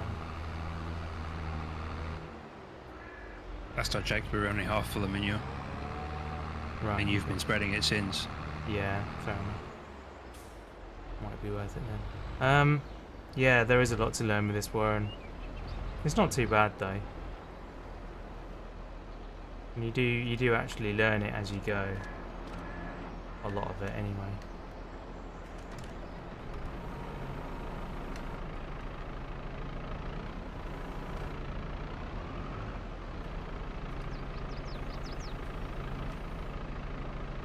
There we go.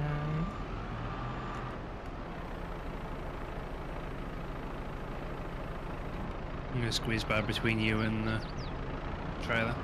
Okay.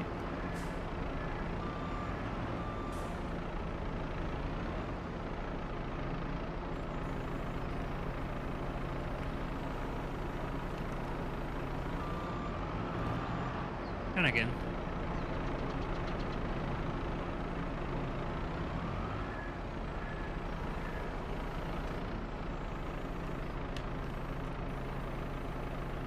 I'm certainly not an expert, but I would be also happy to help you out with stuff that I do know, if there's such a thing.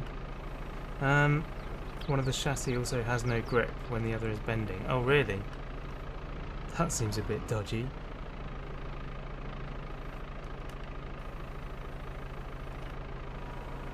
The control for the claw on that whale grab feels like it's reversed to me. It feels like I should push my stick the opposite direction. Change the binding. You change it for other stuff as well, that's the thing. Coming round behind you. Okay. I have to push it to the right to open it and the left to close it. And I feel like that's counterintuitive.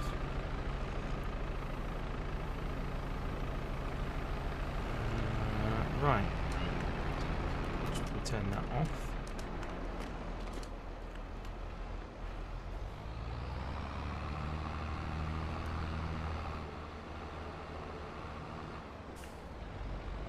Beautiful job. Oh, until I hit the gate.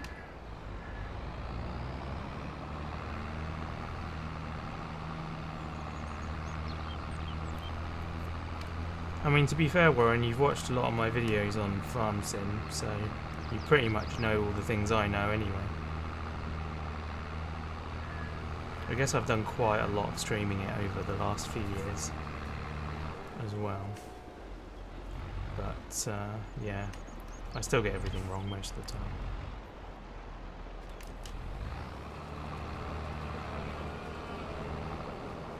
Man, it's that's 2 loads and it's only just barely showing up in the troughs. Doesn't it take like a minute to update? No, you can see it live coming up. I'm not looking at numbers, I'm looking at the actual physical trough.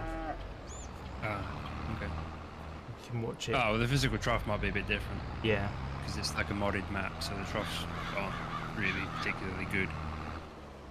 I think it's just the fact we've got quite a lot of cows, and it's how many have we got? 10, 20, 30, 40, 50, 60. 60 cows.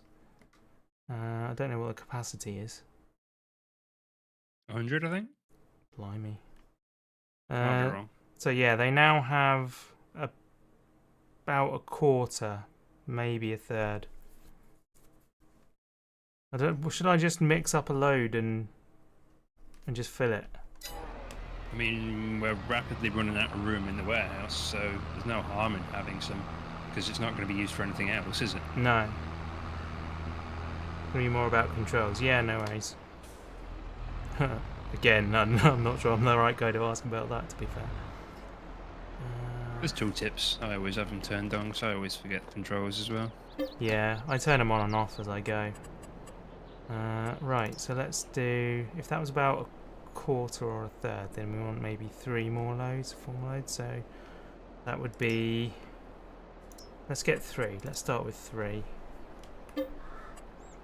Right, so that's straw. Oh, silage. We want 6. And then we want 6 hay as well. Excellent. Right, we should have everything we need there.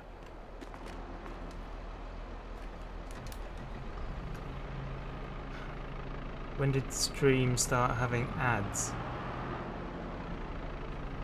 Have you had ads?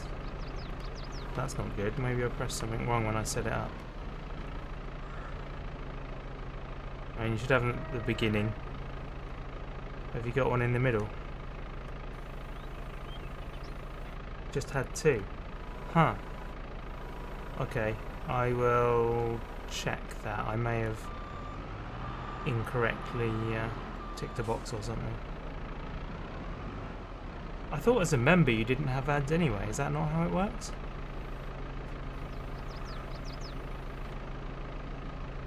It's a bit annoying if that's not the case. Yeah, I was going to say. So that was kind of the point. It's like if you subscribe to someone on Twitch, you don't get ads, do you? No.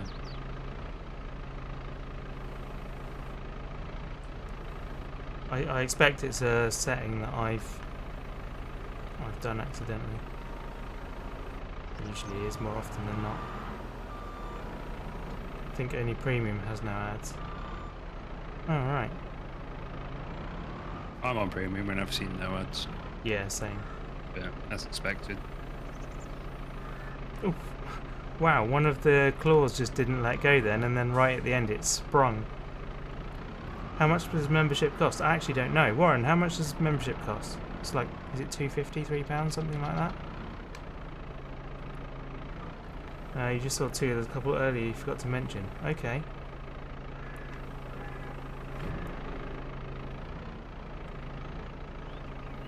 You do get these.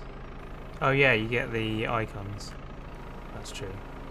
I'm one of these people that doesn't really see that as a thing now. I don't really give a monkey's about the little icons. I've made them in case people, because I know that other people do. Cool, right. $3.99 or $4.99, I think. Okay, it's a bit more than I thought it was. In which case, very much thank you. Oh. Why have I only got 4 hay? Have I already put hay in? What have I put in here? Oh, blimey, I can't see it from there. Oh, it's because I've got the thing off, that's why. Okay, apparently I've already put hay in. Fine. That's fine then. It's all good.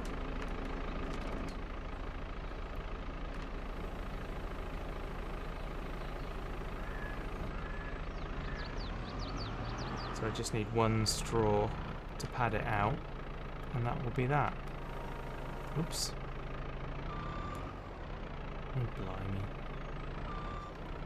Come on.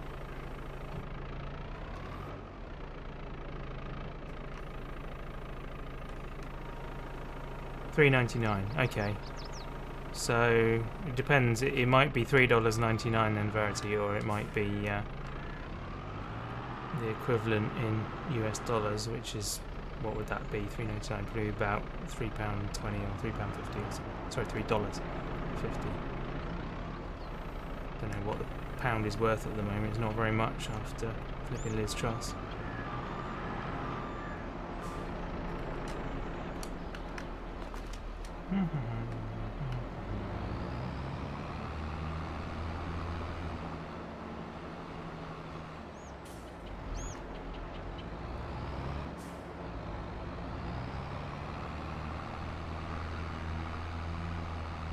But apparently it doesn't get rid of ads anyway, so the only reason to do it is if you wish to support.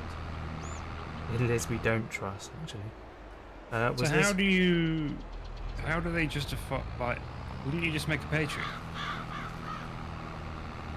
Sorry, say again? Like, what's the point in being a member to a YouTube channel? Wouldn't you just, doesn't that incentivize creators just to make a Patreon instead? Because then they get a better cut of the money. Yeah, I guess. And the viewers get the same experience. I guess it's just the fact that it's integrated, so people don't have to go somewhere else. That's all there is. And I guess the the little icons, whether or not people think they're important. Was Liz Truss around long enough to do damage? Oh yes, she did massive damage. That's the reason that she wasn't around long. She caused a huge amount of damage to the economy. Putting a libertarian in charge of the economy, what could go wrong? Yeah. Yeah, she completely screwed the system.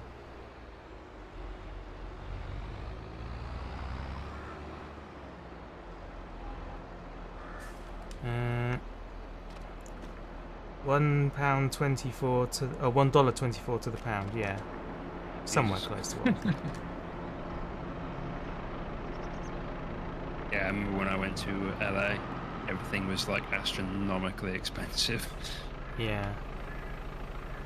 $6.99, which you think is only £1.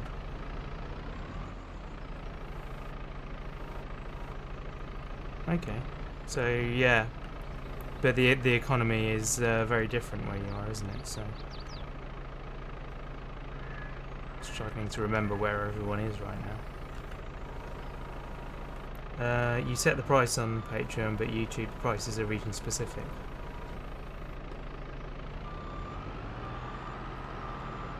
Sorry that happened to you. Had a similar thing happen here, but was around 4 years. Yeah, there's not a whole lot. Not a whole lot that can be done often. If somebody wants to stay in power, I mean, Liz Truss resigned. Like, I guess it wouldn't have been impossible. Yeah, there's ways to get them out of power. It takes quite a lot to get them out of power. So realistically, they kind of have to want to go, or agree to go. Yeah. I was going to say Brazil. I thought you were in Brazil. Yeah, the economy is very different in Brazil than it is here, and in a lot of places. I know you're not like third world, but you are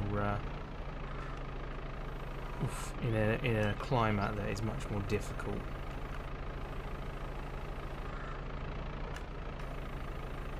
Yeah, they had the joys of Bolsonaro for a while, didn't they? Yeah.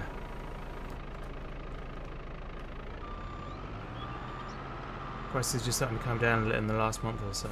Oh, that's good.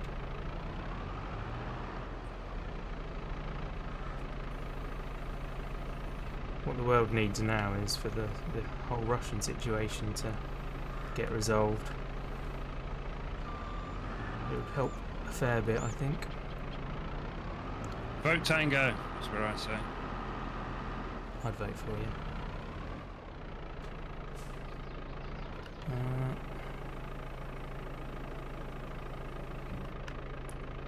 I propose giant meteors.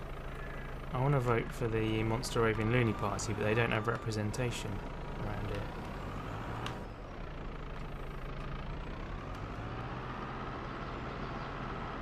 Imagine they'll never go back completely. No, once people have been able to charge more They very rarely get back to what they were. There's a whole thing at the moment here that a load of the supermarkets are being investigated because the petrol prices all went up, and the supermarkets never put the prices down again, so they've been reaping their profits of higher prices when the supply did drop. So they're all in trouble at the moment. Yeah, there you go. Warren's just brought the same thing up.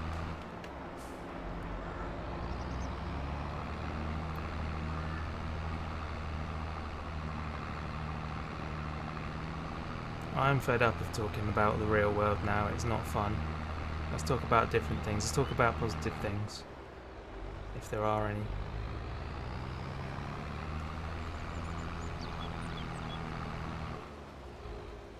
You ever seen Starship Troopers? I have, yes. Starship Troopers game came out this week. Oh, did it? Has it got what's her name? Denise Richards in the shower. No idea. Never seen the film. That's basically my memory of that film. The rest was a bit meh. It was fun. It was fun in its own way.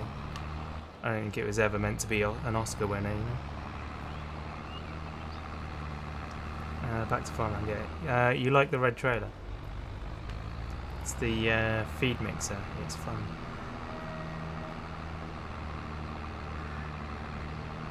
I think it had Neil Patrick Harris in, didn't it? You love Starship Troopers even though you have an extreme fear of bugs. Yeah, there was a lot of alien bugs running around.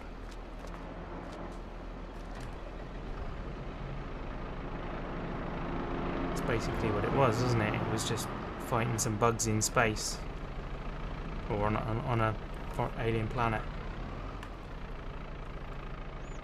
Ooh.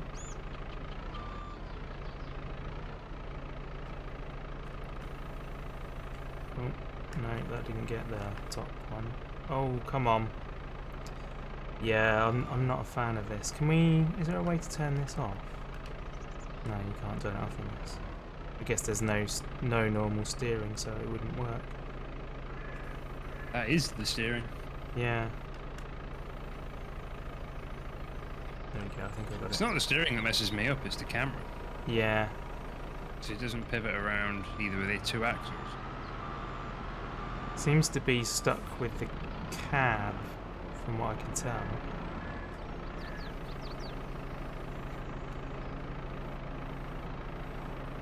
Come on. There we go. Certainly wasn't woke. No.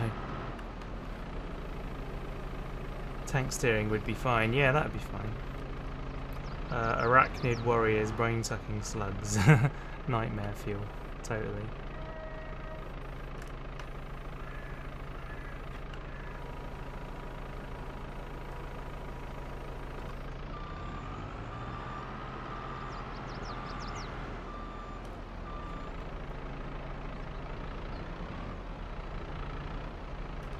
Okay, we should have a bit more storage space now.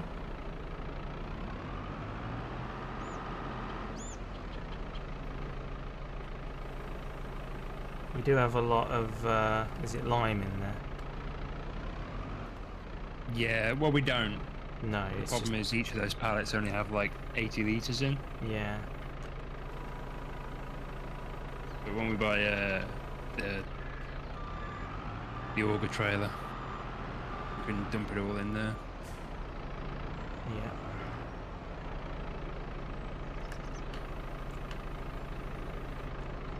There we go. Right, that's those mixes done.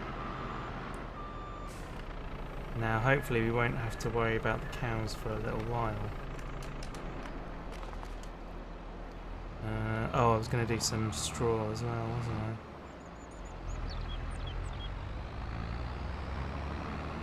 I? If you're going to use traction tractors, they hate turning with trailers attached. I guess that makes sense. Why are you not... Oh, I've run over the pallet forks, that's the problem. That confused the Have I heck had out of any me. major issues with track trailers? Track tractors as opposed to track trailers. Tractors, I mean.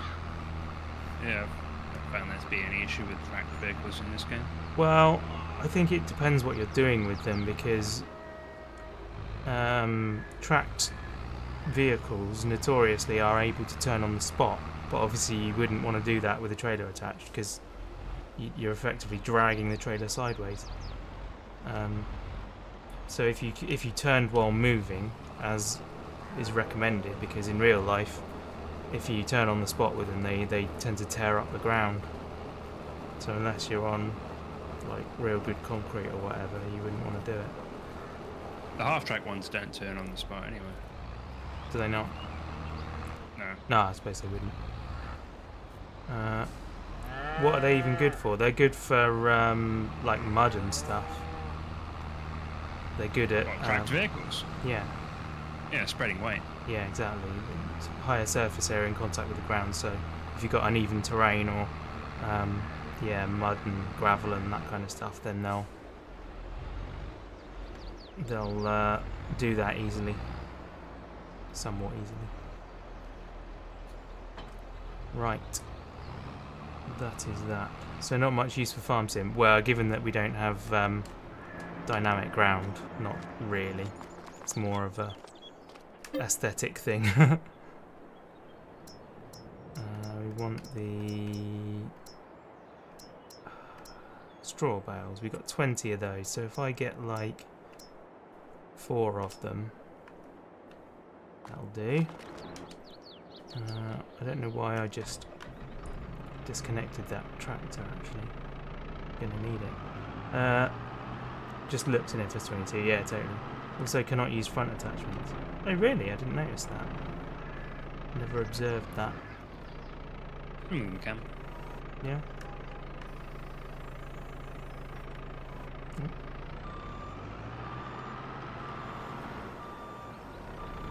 There's a class one that I use when I played on my single player game. It was really good. Yeah, I think class are the ones I've seen most of, to be honest.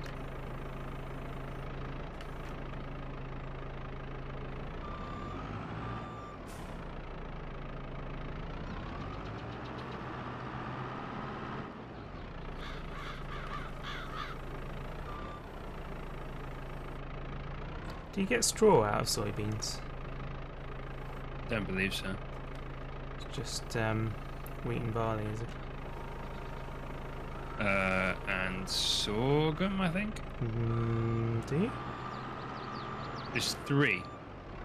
Forget which 3. It's wheat, barley. Oh, oats maybe? Oats, yeah. Yeah. Yeah, I don't think you get it from sorghum.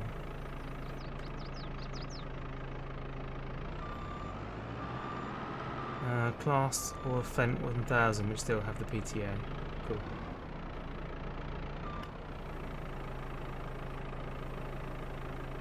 Front PTO, yeah. I need that one again, because I was stupid enough to disconnect it. Oh. Cool. Just about got away with that. I suppose it's because the bigger tractors you wouldn't want a front attachment, because the front attachments would require some amount of precision and some amount of vision. Yeah, obviously that would make sense. a tractor that size, you wouldn't need precision and you wouldn't need good visibility, because they're just built for just raw power, for like dragging absurdly large plows and stuff. Yeah, that makes sense.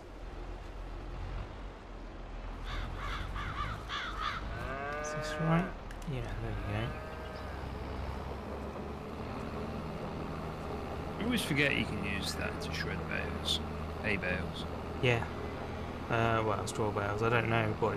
I guess it would do it with any bales. Your laundry is here. Have to go put it away in Ziploc bags. No worries. Thank you for stopping by. I'll see you next time, Verity. That makes a lot of sense just for commodity using it for everything. Yeah, totally. Convenience. Oh. To put it this way, if there was a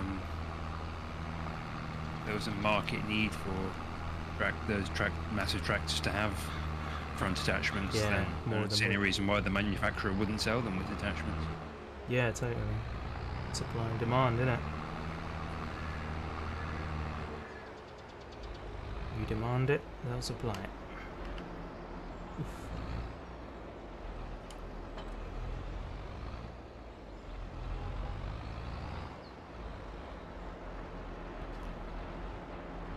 I guess I'll bring this back over. I'm not going to need it here for a little while.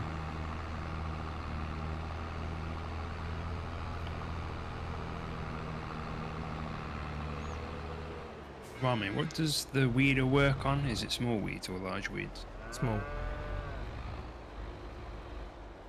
This field needs weeding. Yeah, it's herbicide for large. The weeder doesn't need big horsepower, does it? Shouldn't do, no. I use a Massey Ferguson then. Cool. He used a large JCB, very fast, but underpowered for large work, also expensive repairs. Oh, okay. I didn't know I'm rubber repairs banding hard. varied. There we go. Right. What shall I do now? Let's have a look at the cows now. They've got, yeah, they're nearly full food-wise. They're about 90%. Nice. And they are about 40% straw. So we'll get a bit more solid waste now. Cool.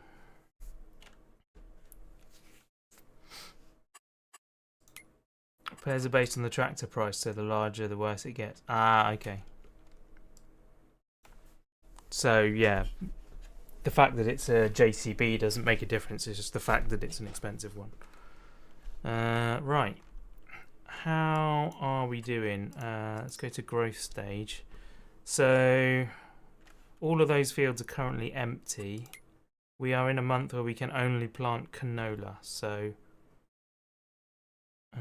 there's not really any point in planting that,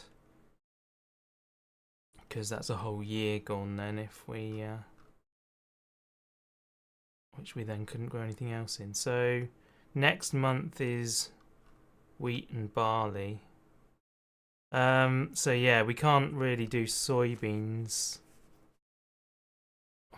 unless we leave it empty for the most of a year, which is a bit of an annoyance. And we could Let's put soybeans on 23. On 23. Yeah, why not? We just have one field of soybeans. Okay, sure. Good. Should we put, in that case, should we put like oilseed radish in or something for now? Could do. Because then there's something growing in it at least, and that will give us a for the cost of seed, it will give us a fertilization stage. Yeah, sure. All right. Let me grab some. Isn't that fully fertilized already anyway? No, it's only one stage, I believe. Yeah, one stage. So it needs one more. I forget what 35 is ready to harvest. What did we say that was? That was a combine crop, isn't it? 35. Yeah. Which one is 35? I can't see. We've got too much equipment. It's the newest one. It's northeast of 27. Sorghum. Sorghum, that's right. Isn't that a normal combine crop? Yeah, but the header we've got will work for that. Sweet. Okay, I'll go start that then for now. Sure. Just done that and realised that I need to be in that. I need to get the header out again.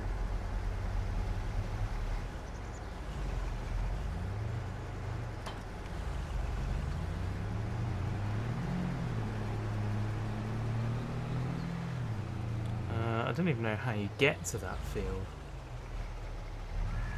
Let's go around this road and assume that there's a gate. I've never used this road until today. It's a pleasant little road. Yeah.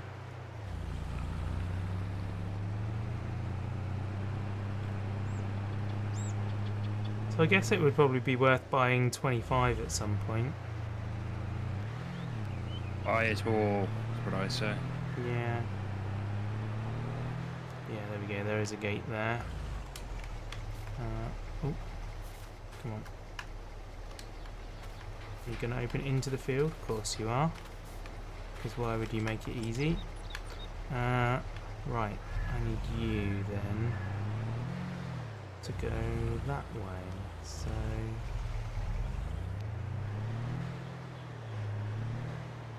there we are. If you go there, then I can bring this one.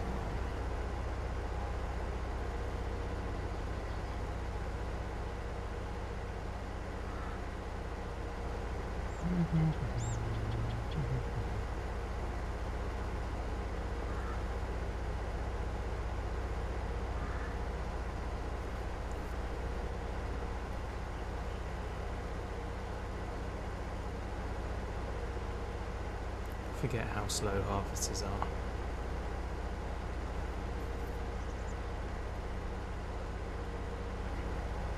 I made a cat friend yesterday.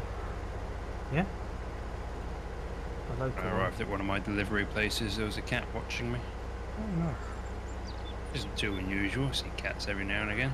But usually when they notice that I'm there, they will scarper away. But this one was like more interested in me than not. And then when I went and opened the store to make a delivery, it came inside the store. Nice.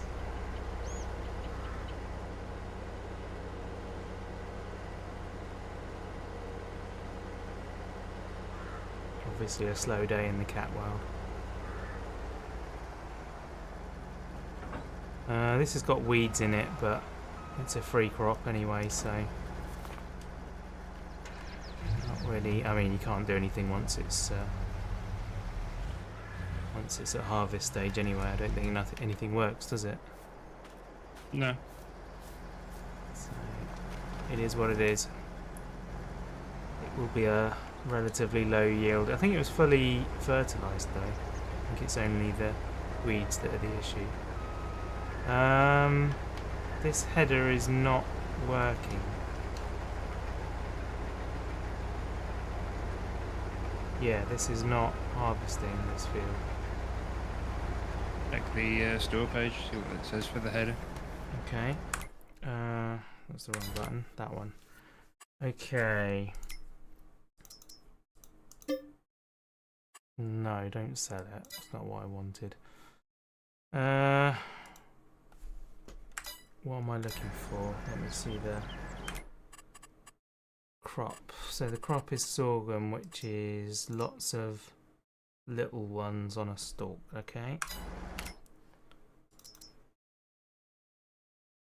Yeah, it says it does. What are you doing wrong, sir? I don't know. What am I doing wrong? Did you lower the header? Yeah. Lowered. Turn the harvester on. Turned on. Do I need to unfold or something? No. Yeah, if it's folded, if the harvester's folded, it'll have to be unfolded.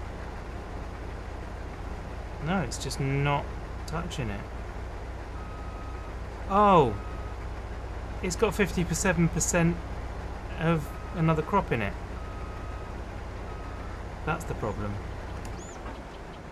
Flipping Oh heck. yeah, you have to empty the harvester, you clown. I didn't know it had anything in it. I didn't realise that it hadn't been unloaded last time. I guess that was... Yeah, I guess that was me. Then whoever drove it last time. Yeah, it was me.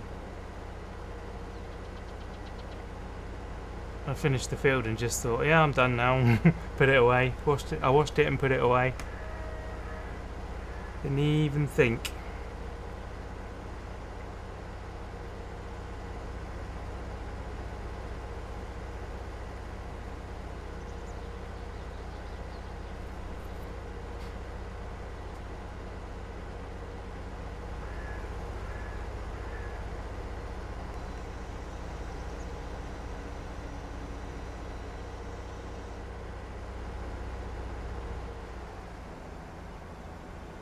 we go. That can go in there. Quite a lot of money sat in the tank of that.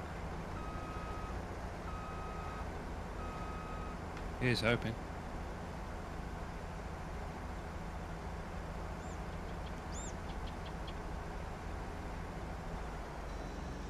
Lovely.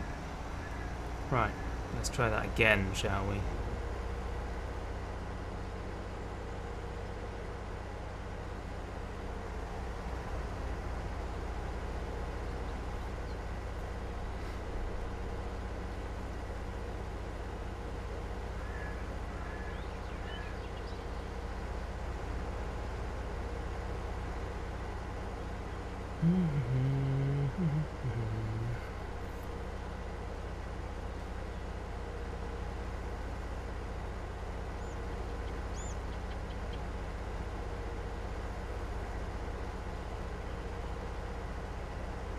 I think this tractor's too small for this weeder. Yeah. Either that or being like completely knackered is having an effect.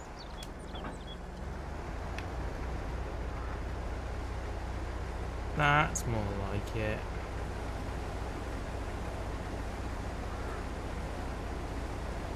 Given the state of the crop, I'm kind of hoping that I might get it all in one tank. It's unlikely to happen though, isn't it? Why have you not harvested to that edge? I'm also going the wrong way around the field. I do need to get a trailer in here.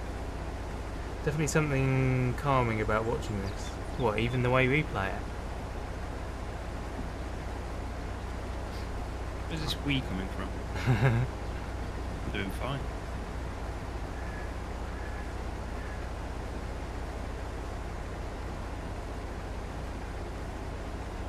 It's calming to play it as well, to be fair. It is, yeah. I love playing this game.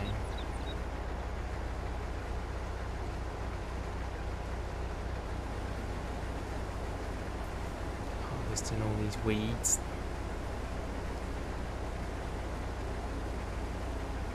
I wonder what the process is when you've got weeds in a field like this. What do you do with it? Like,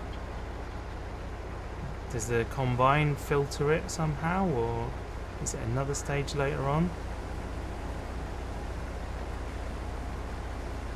No idea. Imagine the combine would just kick it out the back like it would straw. Yeah.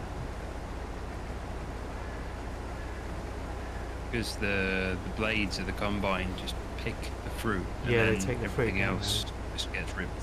Just gets Yes. discarded out the back. You are correct. I think you're probably right, yeah. Oh, that's interesting. I noticed on the map, or at least on one of the fields on the map that I'm playing on, the gates didn't have any collision. I was made up when I noticed that. I don't have to bother closing the gates now. Captain of clipping. Yeah. Don't know how much longer you're going to be on for, but after this field I might step away and make a coffee. Yeah, I think I'll probably call it a night after I've done this. Can't bother.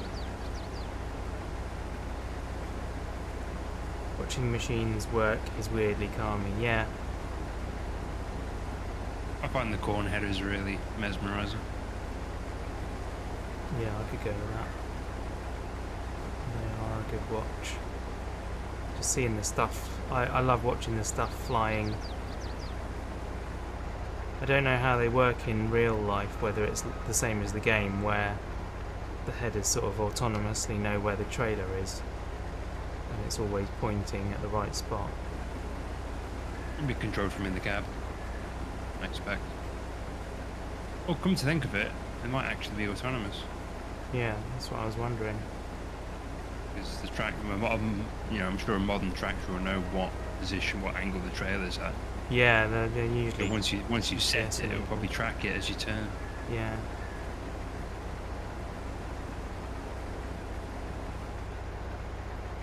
Mesmerizing.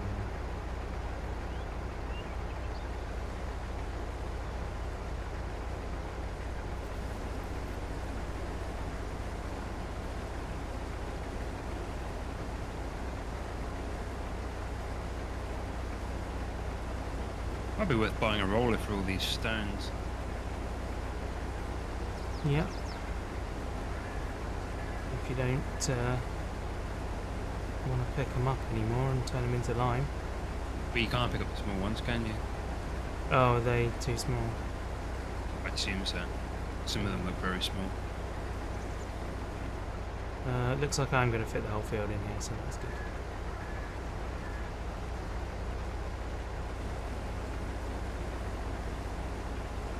Quite easy. Yep.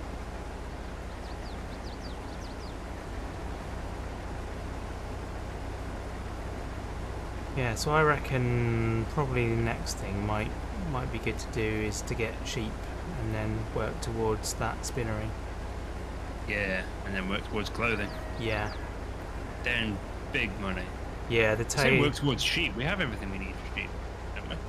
Yeah, well, I mean, pretty much at the moment the cows are taking all of the grass off that field. So I'm not sure there would be enough for sheep as well. So we might need an extra field with grass in to put the sheep pasture on. Right. And then we can cut the grass that's in that to feed the sheep. Well, there's a sheep pasture on the map already. Is there? Oh yeah, there is, isn't there? Yeah. I think it might be on a grass field. So if we can buy that, then I'm just wondering if it might be cheaper for us to buy a field and place one ourselves rather than use one that's there. But I don't know. Seems inefficient. It depends on what you're measuring your efficiency on, whether it's money or path of resistance. It would be a lot easier to just buy the one that's there, but it may cost more because it's part of a parcel of land.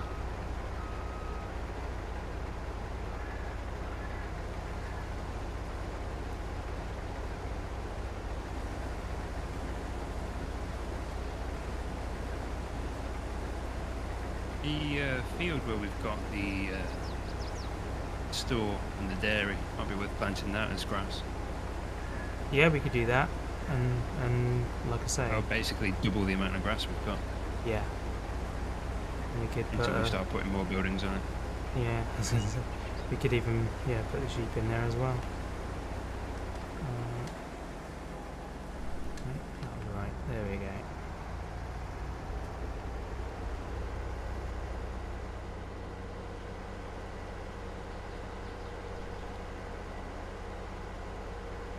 That's quite a cool little additional place. What field number is that? Field 34. I don't know if it's included with 34, but there's a couple of sheds with a little yard that looks quite cool. Got sheds we're not even using. That's true. We don't make a lot of use of some of them, do we? It's just a nice looking little area, that's all. In fact, that could be quite nice for sheep. Picturesque.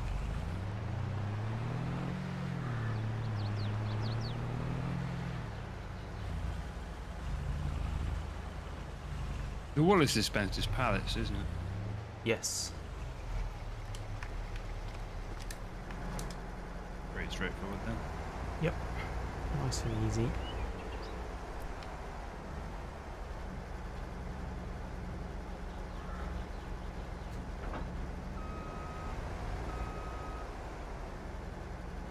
That's interesting. The header didn't auto hook onto the trailer.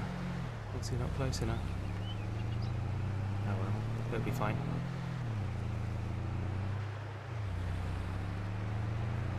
I don't think it does. I've seen it snap on in the past. Not this one specifically, but headers on trailers in the game. I've seen them snap. Put them down, and then a couple of seconds later they go pop, and they're on. I think this header and this trailer are not necessarily made for each other. I think they might be separate things. Got a feeling this. Remember in the previous game, every header had its own trailer. Yeah. I think In this one, there's just like 2 trailers, 2 header trailers, generic ones. Yeah, I think there are headers that come with trailers. Yeah, it's different though. Yeah.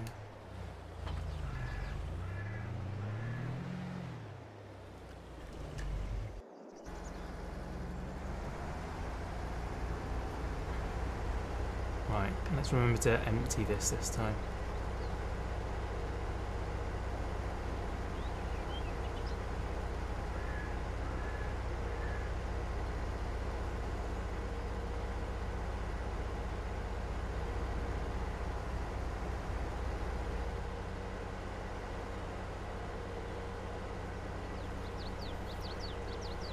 The way header trailers work has changed. We're not sure.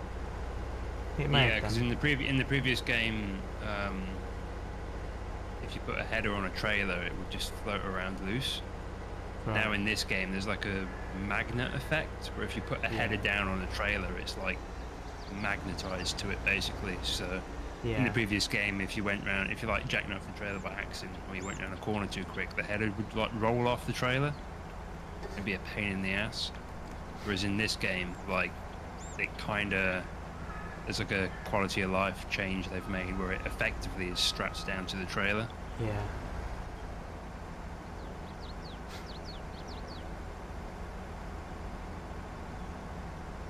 Can't be long before they start talking about the next version.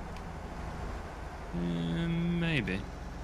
It should be in 24. Don't know.